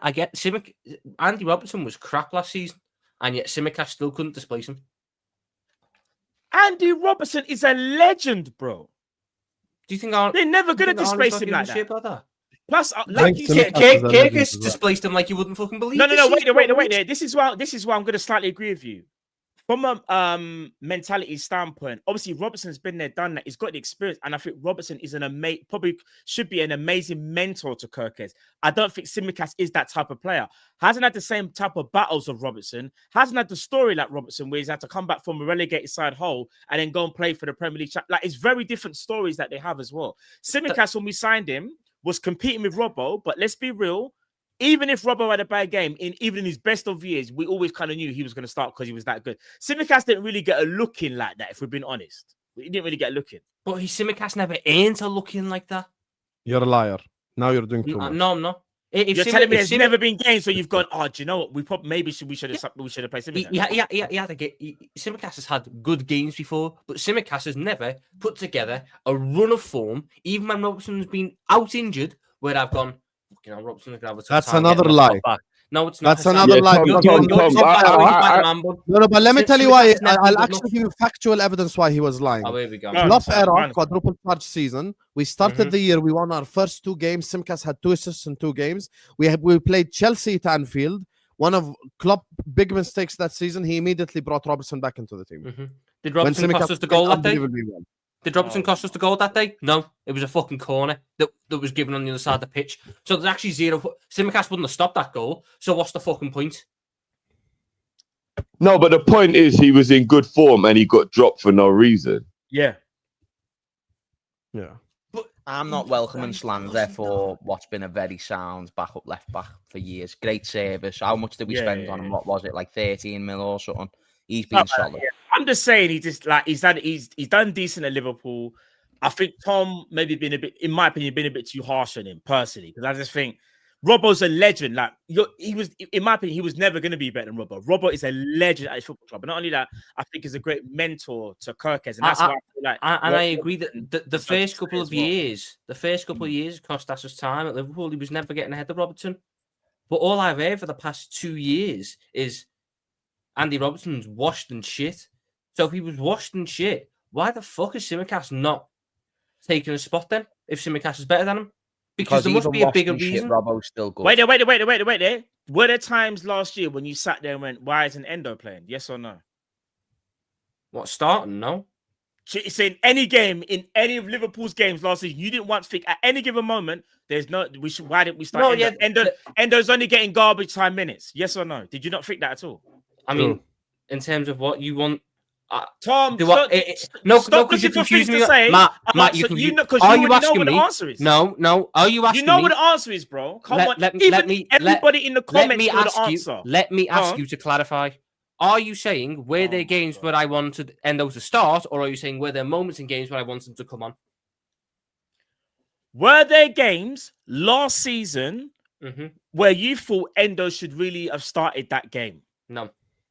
So there was no game in any Liverpool games last season. You didn't think, oh, do you know what? We probably should have started Endo. No relevant ones. Graf's in really bad form. Whatever. Players are injured. You didn't once think that whatsoever. You didn't want to think that. No. Because I'll be real. Because I'll be so real. Yeah, I'll be so real. Yeah, I'm not Endo's biggest fan, but there were even times when I was like, Endo probably should have started this game. You know, like he's a battle rare. He deserved more than like just every now and again coming on for 2 minutes to close off a game.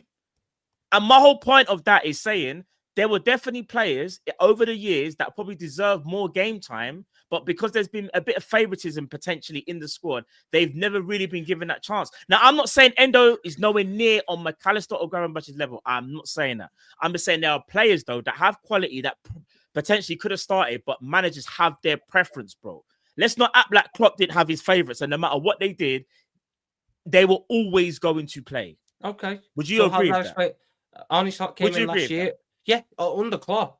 Jurgen Klopp had his favourites. Why Joe Nenson started so many games, even in that last season when he wasn't up to pace. But Arnie Slot didn't come in with any of those biases because he'd never fucking managed these plays before. So but you got to remember, old managers will still come in with preconceived notion about things they've seen the way we see it. and he's still going to be like, okay, But Robbo, Drift, you've been the Drift. guy, therefore I'll continue to let Mhm. you be the guy. Like, If that's if how that, it works. If that was bro. the case, though, Drift, and I get that. If we're doing like, Arnie Slot came in and just took all the preconceived notions, Ryan Gravenberch doesn't play a single minute in the 6 because Jurgen Klopp would rather use McAllister or Jones in there than put Gravenberch there. You're a big fan of Jones, isn't it? You're a big fan of Jones. Mm-hmm. Yeah, no, I Do you get where think you're there were coming times from. last year when did you? There were times because you say you're trying not to smile now because I can see because you know I'm going to ask you. No, are you asking me? You know what it is. You know what it is. Games? Yeah, this is Tom. Here I'm going to say. No, Matt. There was some games where I thought you should have started, but I can also see why Yeah. he didn't start because he hadn't. No, but this, earned the I'm not right to trying to start. like trap you. I'm just genuinely saying, like in general, there's always players that we always look at fans and go, bro, why didn't he start more games? And I think Curtis Jones was maybe. Remember when Gravenberch was having really bad form, he was still playing him. Remember there were people that were saying, oh, why don't we start Curtis Jones? Like, do you get what I'm trying to say? That's what that argument is. And remember, the original plan was to get Zubimendi. So he actually stumbled across Gravenberch. He wanted Zubimendi to play that role. I don't. The point I'm lost on is the idea that Tsimikas was this good and he's this, he's that. If he was this good and this and that, why is at no point, especially last season when Robertson was really, really, really fucking bad, did he take that starting spot off him? That's my point. If he was good, he'd have taken the starting spot off. But at no point in his Liverpool career, outside of when Andy Robertson's been injured, has Kostas Tsimikas taken the starting spot from him. That's the point I'm getting at. He's never challenged Robertson. He's never challenged Robertson's position. I'll be honest, there were times last year when I thought Tsimikas should have started. I'll be honest with you. There were definitely times. Let's move on. Yeah, With all due respect, Fulham, like Robertson against Fulham literally got sent off. Ben Jacob tweets. What happened? I'm just checking now. Oh, it's Crystal Just been Palace. confirming that Crystal The Palace. defender, JD Canvo. JD Canvo is seen as he's viewed as the clarified, long-term replacement for. So I want to Mark move on to this. This is better than no. I don't think that's a whoop whoop because so Canvo viewed as a long-term replacement for Liverpool target Mark Gahey. So long-term, right? And if you combine that with Glasner's comments an hour ago saying Gahey cannot leave. It does make you wonder, is there a bit of a clash at the top there, which Carl has mentioned before, to be fair, about Glasner and the owner? There is a clash at the top, but the owner always wins the clash. Maybe No, true. you know what? No, not when you're Crystal Palace, you know, Hassan, because they're going to be so like beggy with him because he's a way better manager than they are actually as a club. I understand what you guys are saying, but business is business at the end of the day. Business If is business. Crystal Palace need to sell, they need to sell. I'm sure he'll sit down with Glasner and go like, "This is the, look at the numbers, look at the FFP numbers, look at the PSR numbers. I get you want to keep Gahey now, but it's better for us to spend We over don't the next disagree with Sam. I'm just saying you can't look at that tweet and go, "Yay!" Do you know what I mean? Because it's again. I will. don't think it opens the I door. think that means Gahey will be a Liverpool player. Sorry. For me, this definitely. So wait opens the there. door. You listen to the sentence. Canva viewed as a long-term replacement for I Liverpool hear target that. Mark Gahey, I and hear you that. think he's going to sign in the next 2 days based on Bro, that sentence. Yes. No. But I'm How going do you based base on off that sentence? What? No. Forget the sentence. The whole premise was they needed to bring in a replacement. What they're doing now, that's just called smart journalism. Yeah. It's leaving that it's leaving it up to us to decipher in it. But how I see it is in layman's terms. I still think it happens. I'm not saying it doesn't. I'm just that's what I was gonna say. I'm not. So I agree with you. I'm not going off that sentence. I'm more going off. Palace needed a replacement or a defender before they can let Guehi go or consider.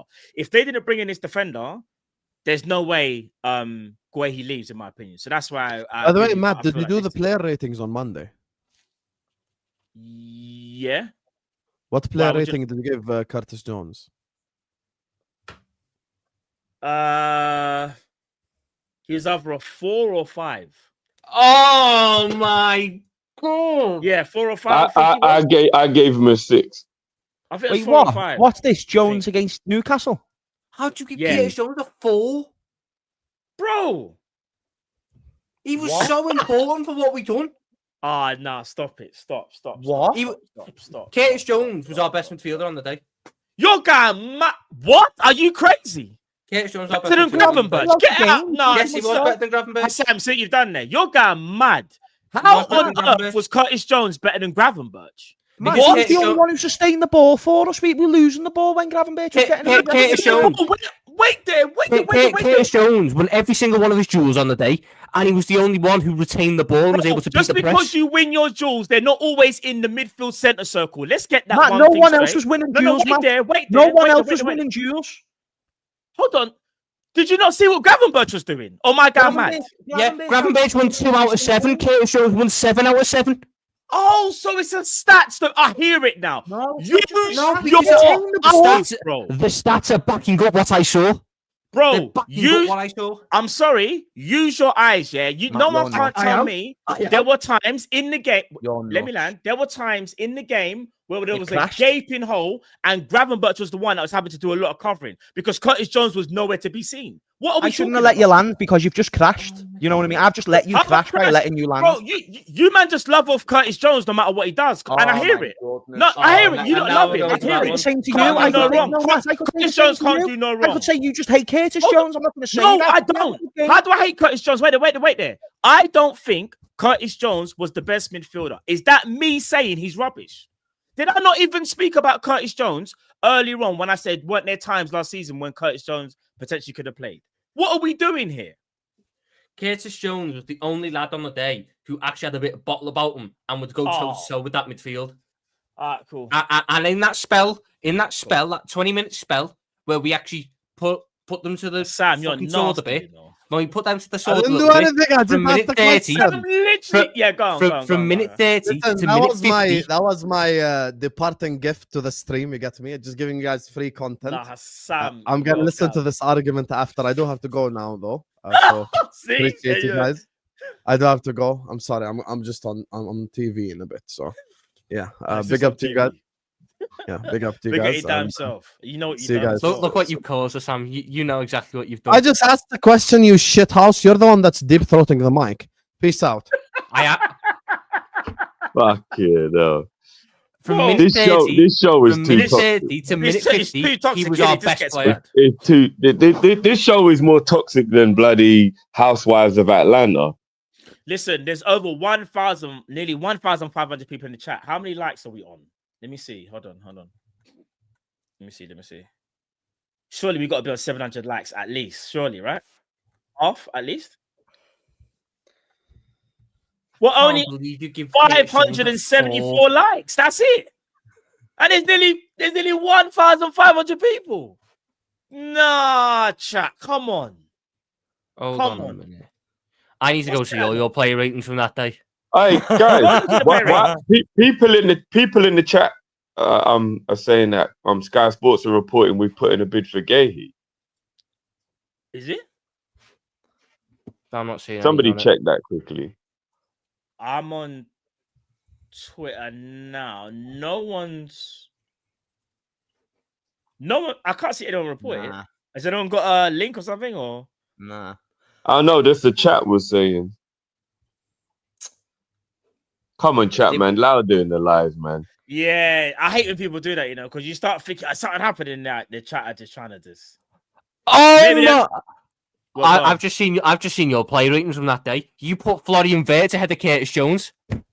What? Wait, what? What? Wait. Where did we put Jones? And where did we put?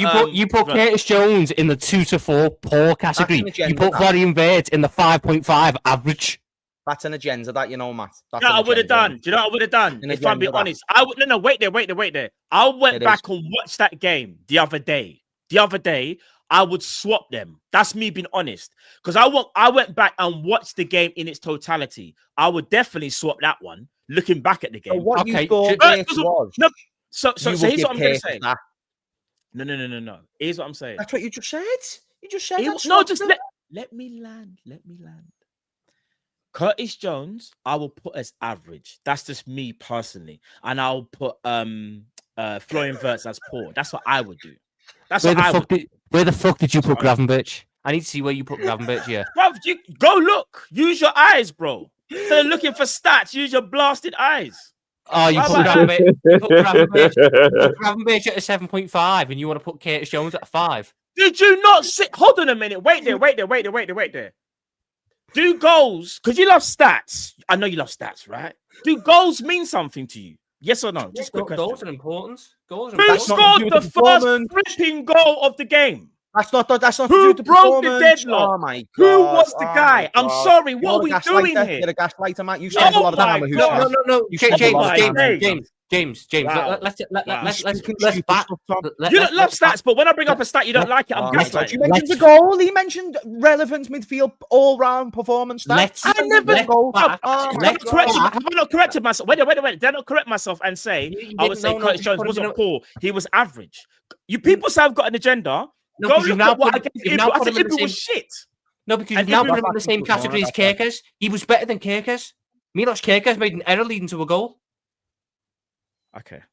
Ryan Gravenberch made an error leading to a goal by losing. What I'll admit is Curtis Jones, there was one point where the ball got put in the box and instead of shooting, he actually just tried to like pass it and let it go. That was dumb. That was stupid. But other than that, he had a really good performance and he was the only one retaining the ball and the only one winning the ball with Szoboszlai at right back. But in midfield, he was the only one on job consistently throughout the game. Gravenberch was amazing the way he came up with his individual moments of brilliance and he had some other all right moments throughout the game. But if you're saying that what you thought Wirtz was on the day, when you put him in 5.5, you're now just going to put Jones there and then put Wirtz backwards. You're still making a stupid opinion, in my opinion.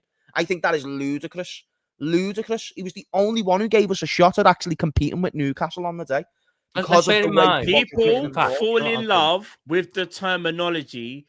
He kept on to the ball, or he held the ball, or he kept. No. Let me land. I'll let you land. I'm a land now. Let me land now, yeah? Bro, hear what I'm about to say to you. Everyone keeps talking about how Curtis Jones keeps the ball where it. Brother, he didn't use the ball. Like, yes, he kept the ball, whatnot, kept us like ticking over. But bro, you were acting like he was so instrumental. Bruv, he wasn't instrumental. He was the only one swinging momentum in our favour at one stage in the game. Not only that, he draws on the ball way too much. Perfect example. Agenda, you're going off general. You're not going off performance. James, can I say something? There was a counter attack, yeah? Jones done the hard bit, took it round the player. He could have played off Ekatike. Do you know what he decided to do? Oh, you man, did you not see that though? You see what I did there? Dwelled on the ball and the move, and then when he went to pass the ball, it was too late. The move, obviously, I think he played a wrong pass and he went to the goalkeeper. Jones was doing too much of that, dwelling on the ball. Because he holds on to the ball, you don't think that is the coldest. No, because when you're going away to a ground like St. James's Park, where the atmosphere is horrendous and your team are dying for the first 20 minutes because you can't get a hold of the ball, and the only thing you're doing is long balls to Gakpo, which is why I'm glad you put him as a 7. You're doing long balls to Gakpo as your only outlet.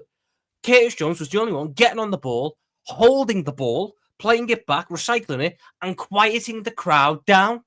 He was the only one who enabled us to get a foothold in that game. I've shared the screen with your match ratings. You put Curtis Jones in the same category as Konate. You did. All right. So I'm guessing you don't understand how your eyes work. What does it say? What? The rating. What does the rating say? It says 2 to 4. Poor. So you can read. It says 2 to 4. So if one's a 2 and one's a 4, are they the same? Yes, because you've both classed them as poor. Same category, different individual rating. Use your eyes, bro. Use your eyes, bro. You can't tell me. Oh my Lord! You can't tell me to use. No, James, he's trying to tell me to use my eyes on a category where I'm reading it. Brother, if it just said poor, I hear it. I take the L. It says 2 to 4, which means you could be a 2. What's worse, Tom? 2 or 4? You tell me, bro.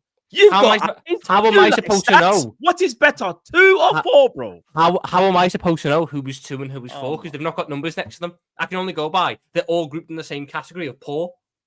All right, should we just end on this note? Yeah, you lot think Curtis Jones had a sick game? Debate, you know? I can't believe we're actually having a conversation about Curtis Jones. Like, I don't even understand. I can't believe your agenda for Curtis Jones. You've proven to me you have an agenda against him now. I will forever remember this. Against Curtis Jones. I've already sat here and said he's a good squad player. Is Curtis Jones better than McAllister? Yes or no?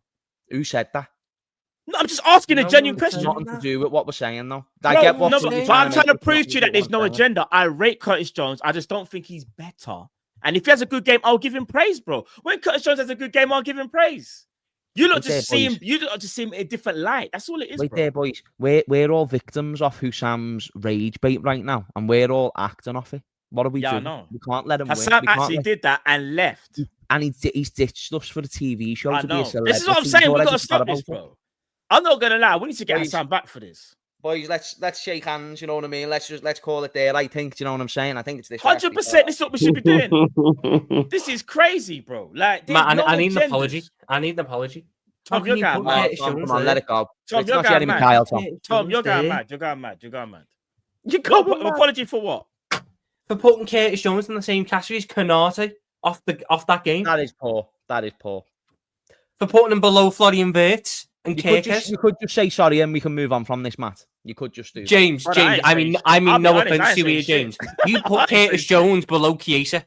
Federico Chiesa played 5 fucking minutes. Hold on, what? That's nuts. You put Jones below Chiesa. That is nuts. Drift, explain to him how player ratings work with subs, please, my bro. Yeah, the substitute being rated on the time they're on the field, not comparable with the players who Drift- played more drift- minutes. What did If not Chiesa arguing do that that, was not comparable to arguing that. Jones' overall performance? Chiesa for the 5 minutes he was on the pitch was not better than Curtis Jones for the I 90. would have give Jones a 6 for that game. I'd say that's fair. That's fair. That's above average. I can accept that. But because I said 5, it's outrage. No, never said no, it's because five. you I'm said trying to get it's 'cause you something. put him in Oh, poor. my... James, did I not correct myself and say, oh, do you know what? When I rewatched the game, I would have changed that. That's why we should move on from this. We're getting a This middle is not. ground. So I'm Let's saying have- 5. You're saying, bro, it's 1 rating. We've built healthy boundaries now. So on a therapeutic basis, we should move on. This is crazy. Hassan, I swear down. Nah, we have to Who get him sounds a back. We have to gaslighter? get him back. We have to get him Yeah, back. yeah, This yeah. is the worst. I can't believe what he's just done. We need to- Hassan we need to dropped do the something. grenade. Man He ran. dropped the grenade in the tank and ran off, bro. And just Lad. like Just crazy. left us to it. You put All right, Connor let's- Bradley as poor as well. Oh my god. Right, Tom, come on, mate. Come on now. No, I just Tom, can't I tell you believe- what. alright. I tell you what, It's Tom. alright. What you should do, Tom. What you should do is you can go back and look at the Kopish player ratings and go and do a video on your channel. Yeah, you go and do that, bro. No, that requires me to do a do video that. on my channel. That's not happening. That's Fucking effort that. I'd much rather just angrily tell you there. Not putting the actual effort and do it on my own channel.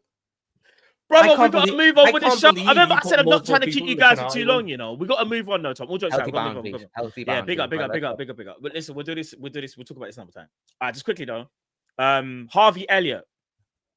There's been reports coming out today. Leipzig are pushing for Harvey Elliott, knowing that Xavi Simons has now gone to Spurs, who hijacked Chelsea. Shut While up. you're- Is that real? Yeah, yeah, you that's did- done. That's Yeah, done. Xavi Simons. Hold on. has- Spurs have been able to hijack a Chelsea player. What? That's correct. right. That That's is right. correct. The tides are shifting. That is correct. Oh shit! Hey, this transfer window's been the best. I swear down. Yep, Spurs have hijacked Chelsea. All right, so Tom, I think me and you spoke about this. I think just before the show started. There's conflicting reports. There's reports saying Liverpool are far away in valuations, which makes people believe that a deal could be done. But then there's other reports, namely, I believe the Echo, saying that Liverpool are not willing to sell. So, Tom, I'll start with you. What's your thoughts on the whole Elliott thing? Do you see Liverpool like trying to sell him, or do you think it's a case of once that number gets matched or reached, you think he's gone? I think it's just a case of we're not going to actively shop him out. But if Leipzig coming in off of 50 million quid, I don't think we're going to stand in his way, and I don't think we should stand in his way. The kid needs to play football. He deserves to play football. We shouldn't. It's a World Cup year this year.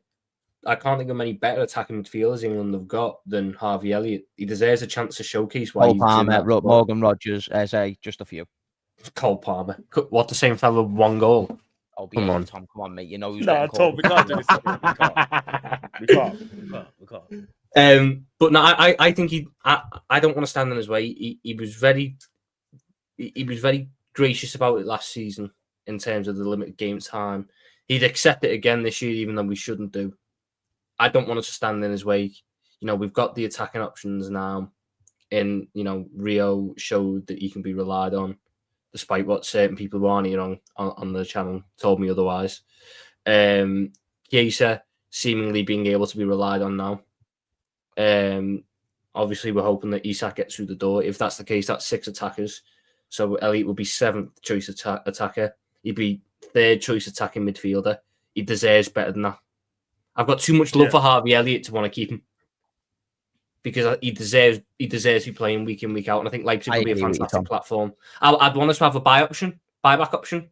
So if he smashes it and then we move on from one of the 10s or whatever, or he develops at such a rate that, when, maybe when Salah's leaving in 2 years' time, we're sitting there going, Elliott wouldn't be a bad option now because of how he's developed. Maybe we could rejig the system and play him and Wirtz together as 2 10s type thing. So I want us to at least retain a bit of control over it, but he needs to go and play regular footy. He deserves That's what to play we've been regular doing footy. as well, isn't it, Tom? We've been making sure that if we are letting players go, prospects go, we're getting, decent deals and not just the overall fee, the actual intricacies. Like Doak's got a buyback clause, Kwanzaa's got one. I wouldn't be surprised if, and I think Liverpool are more leaning towards holding on to Harvey Elliott for another year. So if they are going to let him go, it's got to be favourable conditions. So I do think if he does go on loan and then it's an obligation to buy, that obligation to buy will involve the sell-on clause that you're talking about potentially. But I think if he goes, hopefully Liverpool just get a deal done, because what a loan does, it leaves room for like a bit of someone joined Leipzig a couple of years ago on loan, I think, and it didn't quite work out. So, Carvalho. Yeah, Smith Rowe done it as well. Yeah. Carvalho, innit? He went alone first. Different now because Carvalho was competing with Xavi Simons, to be fair, and whatever. But still, I think just get him somewhere permanent so he can then actually just know he's going to be there for a couple of years. He can develop his game to the potential where if you are ever going to consider him, he's got to get minutes from now if you're going to consider him in the future. Do you know what I mean? And that's just it. If he stays at Liverpool one more year, he'll likely never come back. And that's, again, I'm not desperate to get all these players back, but like Tom said, it's nice to have that sort of option to be able to. I love Harvey, and I think someone called Freedom in the chat pointed it out perfectly. He's brilliant against low blocks, and when you can bring him on, he finds a way to find a little space or take on a player or two and create space for another player. So I've got time for Harvey, and if we kept him, I'd be happy on a selfish basis, but for the kid's development, he has got to go. World Cup or not, like he's got to get minutes. He's too good to be on a bench. And if he's 30, we can say different things here, but he's got a whole career ahead of him. Do you know what I mean? So I fully agree that I think he just needs the game time. I think from a selfish point of view, I think he does add to the squad. He's a great weapon to have off the bench as well.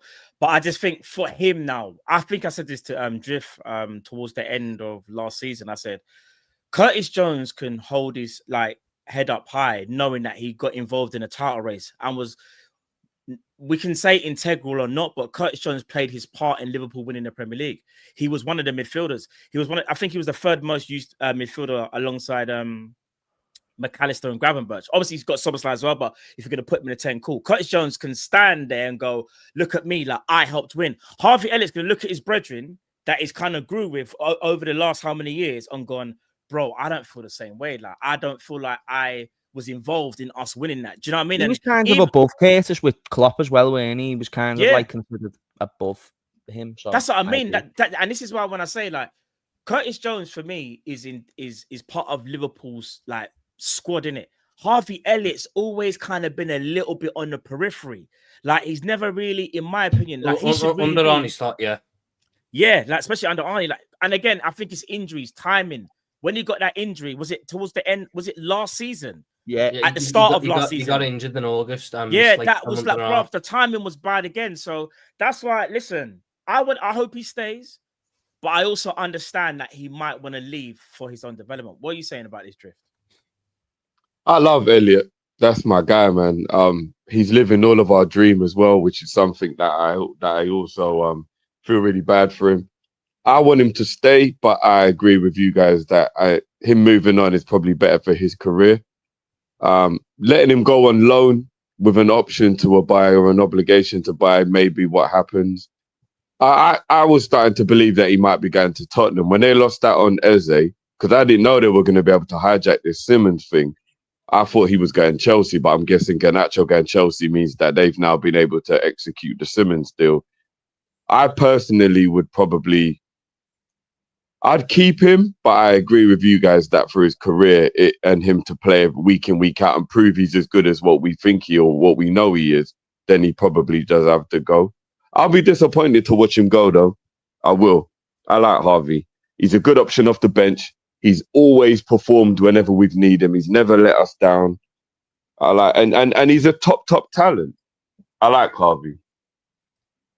Yeah. Well, we'll have to wait and see what happens there regarding Harvey, because again, I think until that window passes, obviously anything can happen, and I do think that Leipzig are really trying to get Harvey. It just all now comes down to If he valuation. stays, it's not a bad thing because he's a very useful player to have. Yeah. But I also don't think it's a case of we must keep him. You know, if he gets the option to get the move, I think he deserves the right to go and move on. I do feel a bit for him because that last year under Klopp, especially the second half that season, he became one of the starting midfielders. His creativity was massively important for us, and he's one of the only ones who played well even when we didn't. So, like I said, I'd be gutted if he goes, and I hope we have the option to buy him back because I'd love to have him back at the football club. Yeah, I think he's got quality, and I think it's just unfortunate that he's had bad injuries. It's the same thing, I guess, you could say with Bajcetic, but on a lesser level because Harvey Elliott's played more game time over the how many years?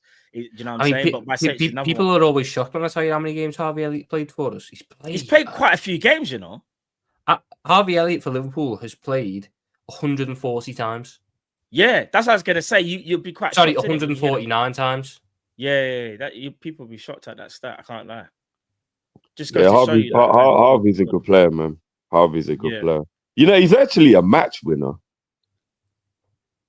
I think he's an incisive player. For me, you see in the final third, I think he's actually one of the best in the final third in our whole squad, you know, if I'm being genuinely honest. He's very decisive, isn't it? Like he's come off the bench and got a goal or an assist on numerous occasions. He's a very useful player, man. Yeah, no, indeed. Right. Last thing I want to say before we head out and do supers. Obviously we spoke about Guehi, spoke about Isak, and we spoke about Harvey Elliott. Do you guys actually think there could be more incomings? Because I know obviously people will say that, all right, if we get Isak, that's amazing. If we get Guehi, it's amazing. But are you guys of the opinion that we needed another striker because of the whole Diaz situation? Or do you think Rio kind of fills in that void now? Just quickly, guys. I'd take the youngest ever goal scorer for Liverpool Football Club and give him an opportunity. Rio. Do you think there's a lot of pressure though? Do you think that's pressure though to be not Diaz because it's obviously Gakpo, but do you think it's too much pressure that you're asking Rio now to be the understudy to Gakpo, or you guys don't think that at all? No, I don't think he's an understudy in a typical sense. I think he's sixth choice attacker. I think because if you bring Isak in, likelihood is that Ekitike comes out. Yeah. Ekitike will, as the manager has said, can do minutes in the 10, can do minutes on the left, can do minutes up top. So you keep him there as sixth choice attacker. I'm fine with that. Fair play. This kid's outside the stadium holding babies. That's way more pressure than bagging goals. So yeah, I saw that. It was outside Anfield, didn't it? I swear. Yeah, bruv. Nobody passed me their baby. I do not want responsibility for a child. Do not pass me your kid. What the hell is going on? What the hell is going on? Don't ever trust drift with your child. He said it there. Do not ever. I don't want to. I don't want the responsibility of just holding babies, bruv. That's crazy. That's crazy. But I feel sorry for the A-list like American celebrities back in the day. You know what I mean? That was like the common theme. Like, oh my god, can you hold me, baby? But you know everybody's kid is precious until they meet a celebrity. Then they're like, hey, I don't even know if it could be kids. Hold my kid. What the fuck? It's like the way you've got the Lamine Yamal and Messi photo where he's in the bath as a baby. Oh shit! It's Rio's birthday today, guys. So it's cutting. It's Rio's birthday today. You know. He signed his pro contract today. Love it. Oh, is it? He signed the pro contract as well. Yeah, that's coming to effect. Do you know he's only going on to $1,000 a week? Yeah, but that's just the way we do things with young players. It's the right thing. Like, you can't have certain cars. It's funny when we say, "Oh, he's only going on $1,000 a week." Fucking hell, I wish I was on 52 grand a year. I wish I was on 52 grand a year. Fucking hell. I get for a normal working person being on $1,000 a week is great money, but I mean, like the fact that he just turned 17, you would have thought maybe that we would have given a little bit more than that. You know what I mean? A little bit more than that. He's 17, earning 52 grand a week. No, come on, 52 grand a year is not a lot of money for a professional footballer. No, think of the age though. He's 17, Drift.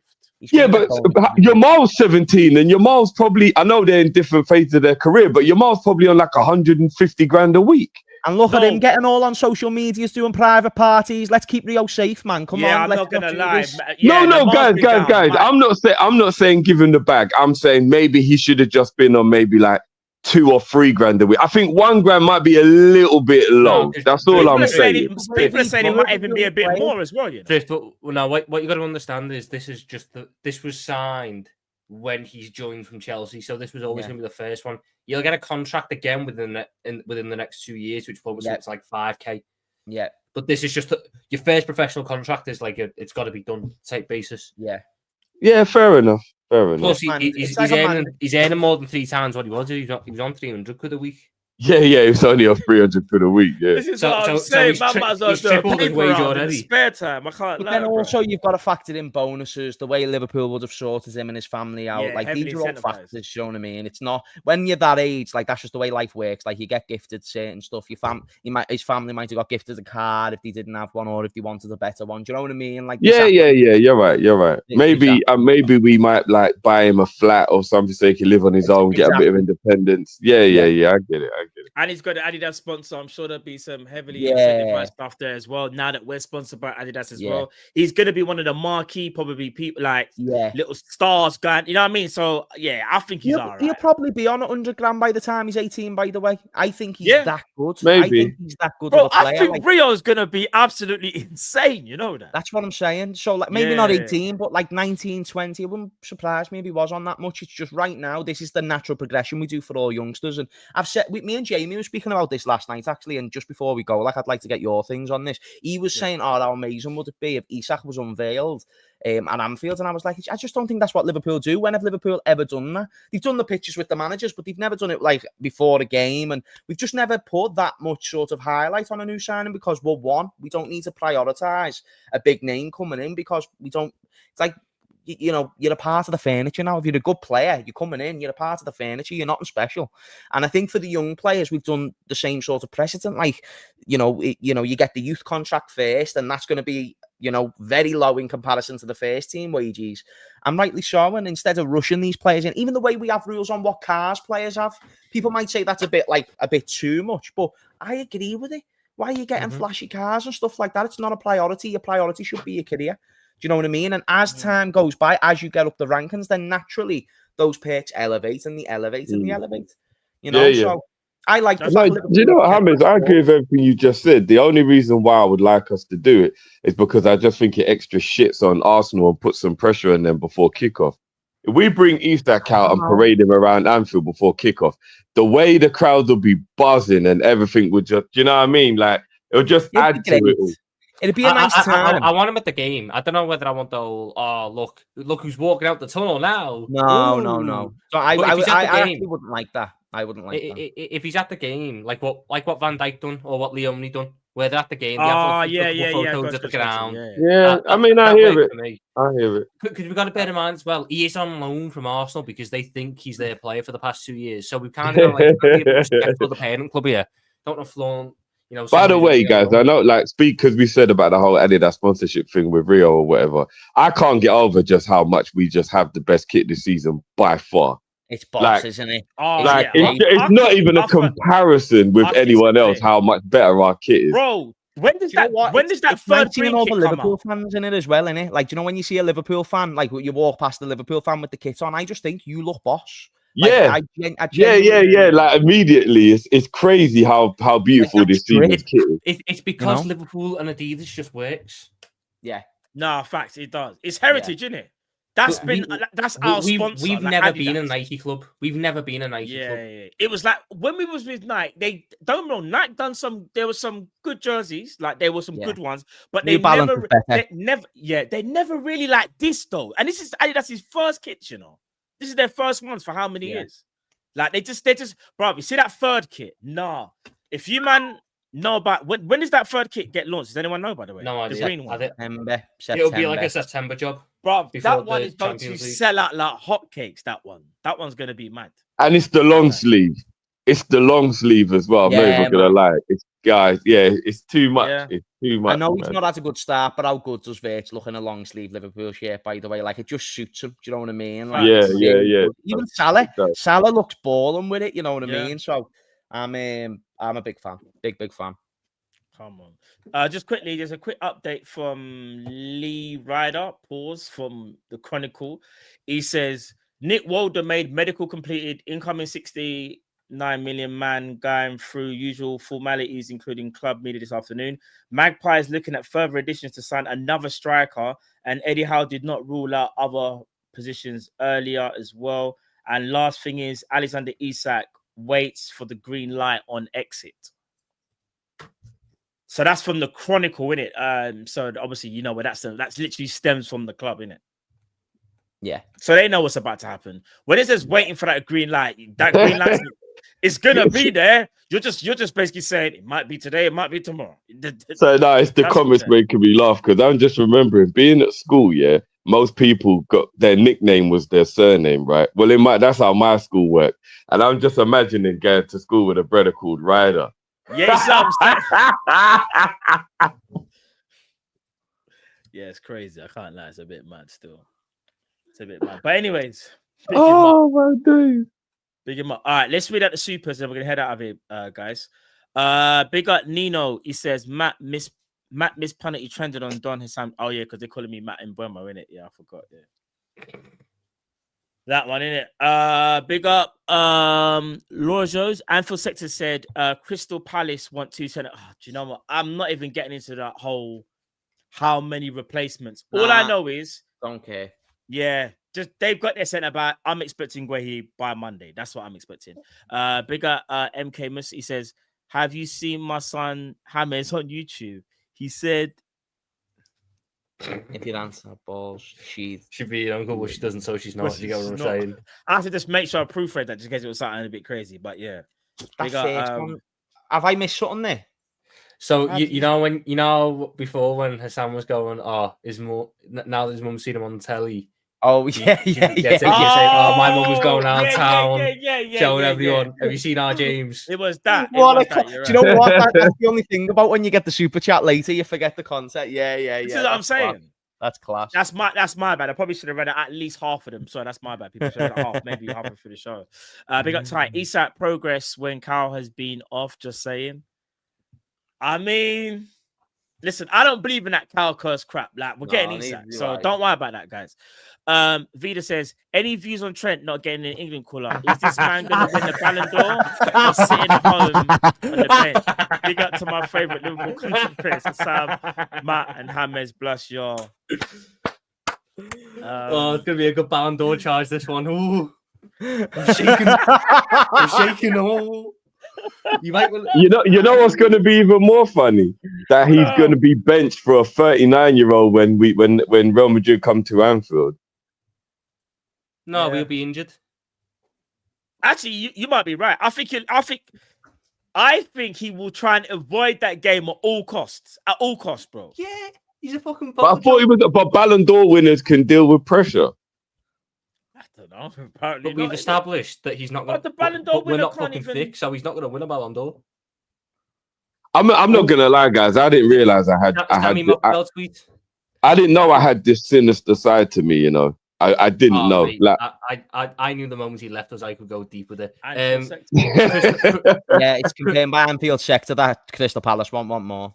Crystal Palace working on signing 2 centre backs. What is this? Why is it every? You know, I'm gonna crash out. Let me we might just have to get them for free. You know, today is like kind of knocked me back on the Guehi one because there's a part that at the end of it, Guehi won't sign a new deal, and Palace reluctant to let him leave for nothing next summer. Yeah, that's from Sammy Mott. So I don't think it. I think how Newcastle didn't really want a striker, but they had to get one. Yeah. I think Palace do kind of want a centre back because they know they've got to sell because they can't let him go for free. So I've got a little bit more confidence about that one. And they've just signed Pino as well, Yeremy Pino. So they've got to be thinking about a good signing as well. That one. It's a very good signing. And we still got Billy Cometio in the reserve. He's gone. No, he went a year ago. He's at Dundee now. Yeah. Have we got any? No, he left for free like 2 years ago. Yeah. Was it 2 years ago? Oh, bro. I'm not gonna lie. Have we got any youth? Have we got any youth team player that can be used as cannon fodder? We don't need to give them any player. No, let them sort themselves out, bro. And I just want Gay here at the club, bro. No, because they've been trying to go for like a Kanji and stuff like that. So they want someone. Yeah, let them get a Kanji, bro. I rate a Kanji. Let them go get him. Go get a Kanji. You got what is the guy's name? Is it JD? JD Kavo or whatever. Yeah, well, you got him. That's 2 centre backs there, bro. All I'm saying is we got to stop helping other people. Because you know what I see too much at times as well? Arsenal helping Chelsea and Chelsea helping Arsenal by doing these stupid transfers. Let's not get involved in all of that. No, that's that. All of that is money laundering, bro. I'm just talking about helping them to replace the player so we can get who we need. They got the scouts. They were supposed to get my guy from Sporting, Diamonde, but I think because Palace got ruled out of being in the Europa, I don't think he wanted to go there anymore, something like that. Right, moving on to the other comments. Let me see. Big up Abdulaziz. He says, what do you guys think about Jamie's conspiracy theory that Edwards them a little? It's what I said earlier, so that Edwards gave information and Edwards data gave about them the data. Okay, cool. Walter Vardy. So you're basically saying Edwards got tired of watching them flounder, went fucking hell, we would have had him, but we couldn't fucking have him. All right, cool. Here's the hard drive. Here's the player data. All that stuff. Man just said, I've had enough, bro. Take the hard. He's drive. probably negotiated it anyway. He's probably sat there and put like a fucking Geordie accent on, and not negotiated the deal with Stuttgart. All I know is if this happened, fair play. Because I'm not gonna lie, we just couldn't rely on Newcastle getting stuff done. Big up West Coast, FC, LA. If a player isn't good enough, nobody cares about behavior.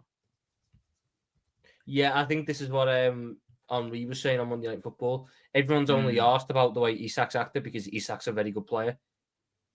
If he wasn't rated by Newcastle, there wouldn't be this outrage. Of course. If he was crap, no one cares, innit? That's the premise, innit? Big up Ty. I think Ikatika will prove to be better than Isak.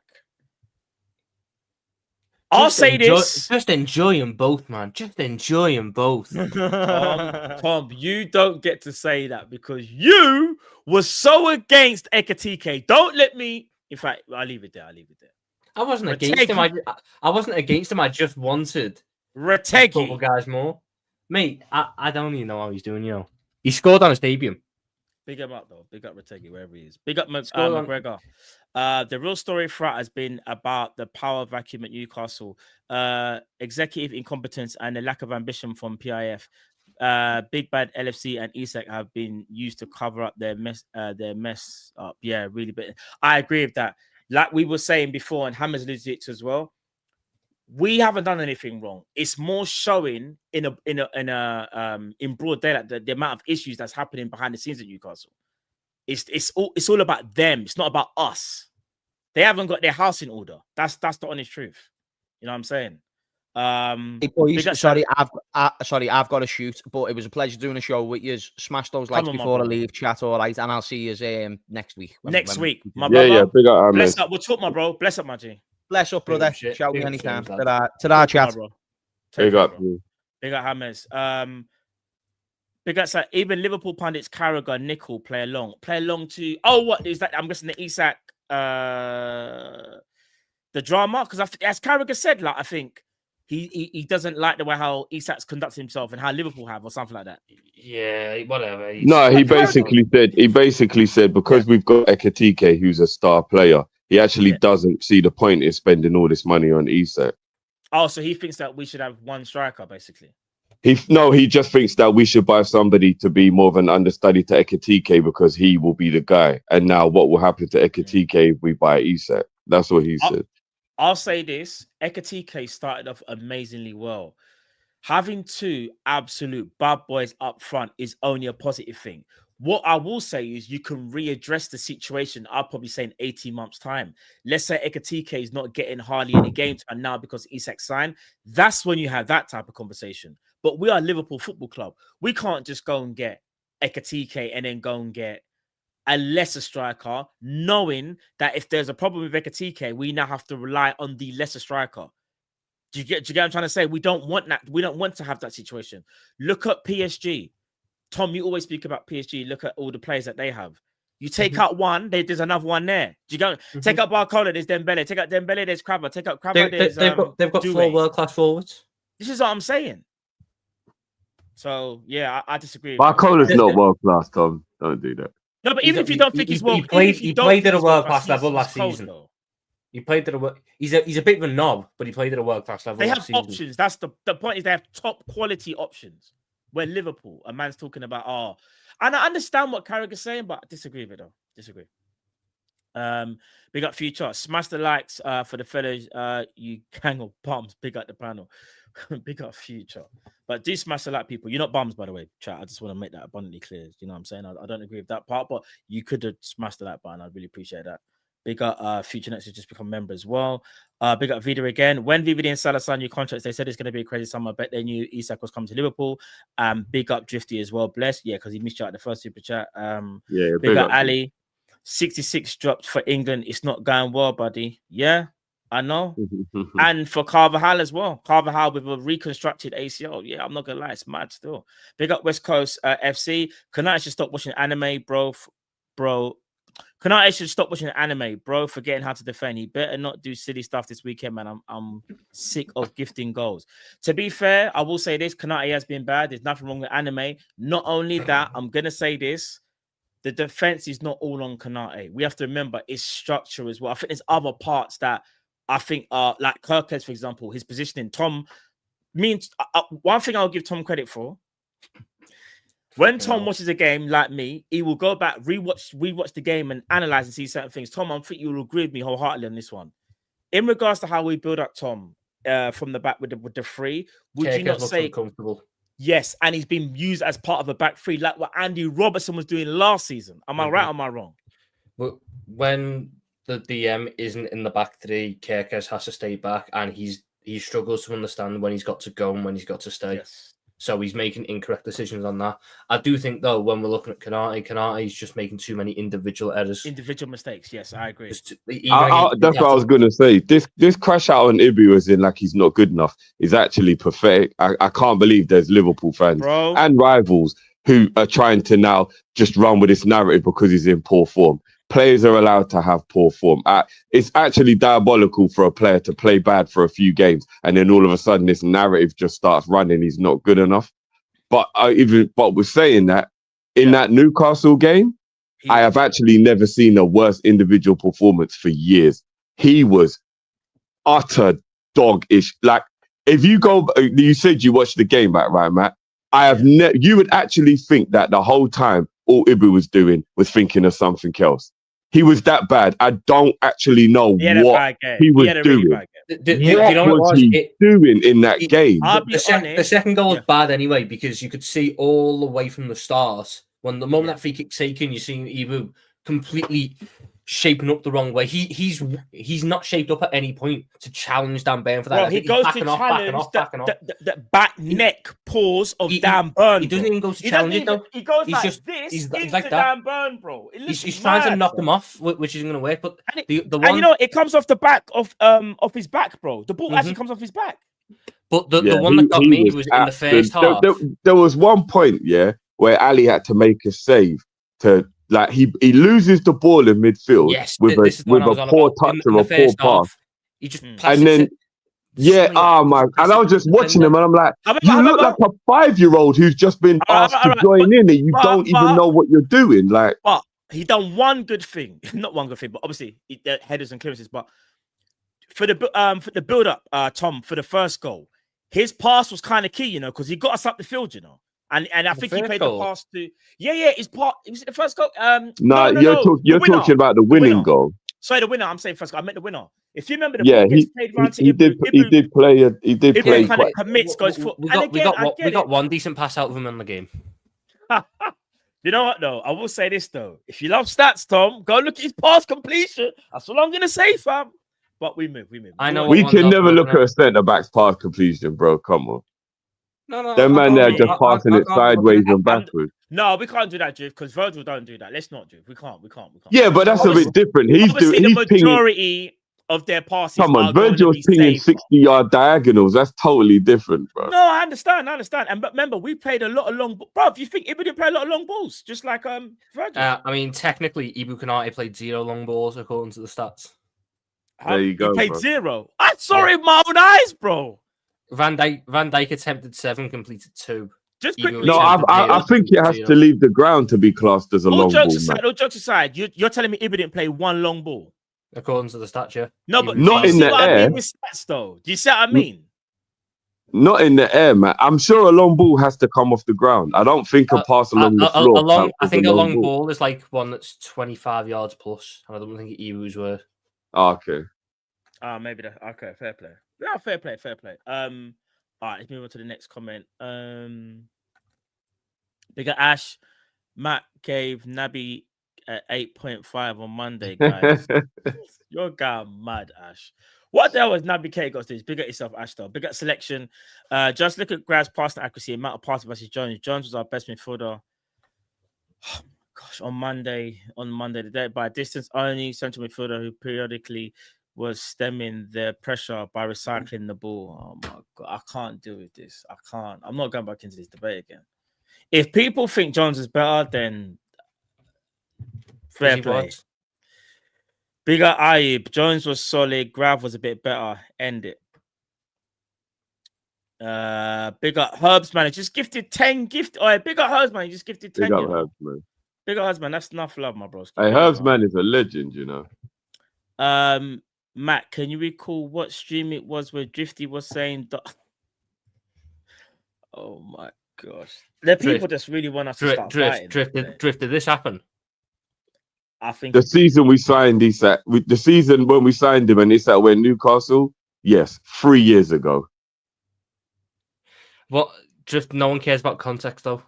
That's the Drift, problem. I know they don't. Real? I know they don't, but it is what Drift, it I'll is. be real. It wasn't even that. It was the season. He had one season in the Premier League. No, and again, it was, I wouldn't swap him. I didn't say he was better than. The conversation wasn't better than. It was, would you swap him? At the time, I was like, no, I still believe in Nunes. Context is key, but it's fine. At the end of the day, Drift, you've got control of the channel. Some videos might need to get nuked here. No, I own it, bro. I own it. It is what it is, bro. It is what it is. Listen, we all say stuff. Tom Rotecki, yeah, focus. Bigger That's Ed. not even a bad one, though. I've Rio, had worse than that. Yeah, you have. Who's the Fulham striker? What's his name again? Muniz. You wanted us to sign him as well, bro. Rodrigo Muniz isn't a bad player either. God mad, Tom. God He's mad. not. The only one I'll What's give you in the credit. In summer? fact, I'm not going to give you credit because it will change narrative. I can't, because I don't want to, Big up Ed. Rio turned 70 today. Yes, he did. Big up Rio on his birthday. Yeah, happy birthday to the little man. See, look at this. Matt Darcy drifted. Matt curses real. Markovic, but we weren't even doing Kopish. This one, people just make stuff up. Naby, I wanted Naby K at Liverpool. Timo Werner, yes, at the time I wanted Fabio. Carvalho. Well, I was the only one that thought he would do well. Was I the only one? Because we could go back and watch the tapes. That's what I'm saying. Ramsey. Yeah, I got that one wrong. I can't lie. That was horrible. The ones that were horrible on this list are Timo Werner and Calvin Ramsey, because we didn't even get to see him play. I don't think he's even played a first team game. I don't think. Calvin Ramsey played. I was at one of his games. He came No, on. I'm almost shocked. Did Calvin Ramsey actually play a first team? Yes, he did. Yeah. He played one. Was it one? It was one game, innit? No, I think he's played more than one. He played sure? against Derby in the Cup, and he played against Napoli in the Champions League. I was at the Napoli game. He was quite good when he came on. Oh, so he played two. He might have played more than two. I just know off the top of my head. Yeah, I've got a funny feeling it was about one or two. To be fair, I will tell you now how many it was. And last but not least, please stop talking about Ria. No, I won't. So yeah, hold that, Mr. Darcy Drift. Hold that. No, I won't. Ali A says, "See the England squad. Hendo's still there. Hendo's still in the England squad." Mm-hmm. Mate, you got to move to Brentford. You think he wasn't going to be in the England squad now? He's playing to be fair, I mean, well, I'm not gonna lie. I'm shocked, but If he does well, he does well. I don't know how well he's playing. I haven't really seen him play. So, Yeah, Calvin Ramsey's played 2 games. oh, okay, 2 games. Fair play. But yeah, people, hope you enjoyed the show. There was a lot of fighting, a lot of in-house fighting. Certain people were trying to gaslight Hassam, who done absolutely horrible work before he left. But big him up though. All jokes aside, he's actually gone to do something on what's the name of the show called again, Tom? Was it called Fan Zone? Yeah, Fan Zone, I believe. So go check him out on there. Just something before we go. Yeah. Brentford have made a bid of 45 million for Max Bayer of Dortmund. Would be a new. Is he a striker? But he's a striker, which could potentially open the door for Visser to Newcastle. Let's hope he can get that. Get that done. Brentford, to sort it out. Just do it. So Brentford have put in the bidding for Max Bayer. Mm-hmm. He's a striker. I've got it right. He's a striker, Yeah.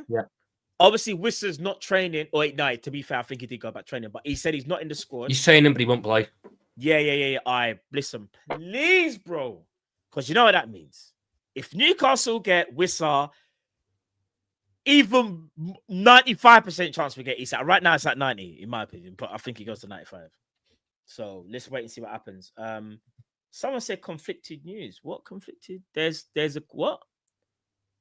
But Alex Crook said he ain't interested. What? Crook said he's not keen on the move, but it could happen. Oh, He'd need some convincing, but it could happen. Are you joking? Crook also said that Newcastle are still pushing for Strand Larson, which isn't the case. So take it with a pinch of salt. Newcastle have not given up on Strand Larson pursuit. Would like him and Watermaid. Also, Wisa. Oh yeah. Bruv, because it's right towards the end of the deadline, there's bare foolishness happening now. Like, I won't be surprised if we get linked to Mbappe tomorrow. Do you know what I mean? That's how crazy the transfer window is, but we'll have to wait. He's not better than XTK. But people, listen. This video is sponsored by okjersey.com. Make sure you go and check them out, people. You know what I'm saying? They do some serious jerseys for around £15. Like I said before, I'll stress it again. You will see the jerseys once we get them. We'll show you on the channel as well what they're like, so you guys can just check out the quality and stuff. Also, make sure you become a member. If you are a member, we got something pattern for you, so don't worry about that. So if you're not a member, you better be a member right now. Make sure you go and do that. And yeah, we will be back most likely either later on today or tomorrow. So stay tuned for that. Tom, have you got anything you're doing in particular on your channel like that? Or are you going to be live later or something? Or I think I'm on Redman later on.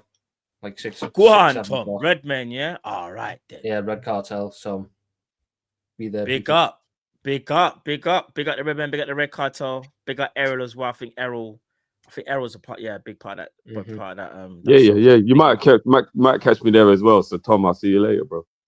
Oh, there you go, then, people. There you go, man. You might see the man them on the Big Six cartels to big them up. People, listen. Let's see what happens. There's only a couple days left now. If there's any major news, we will be there.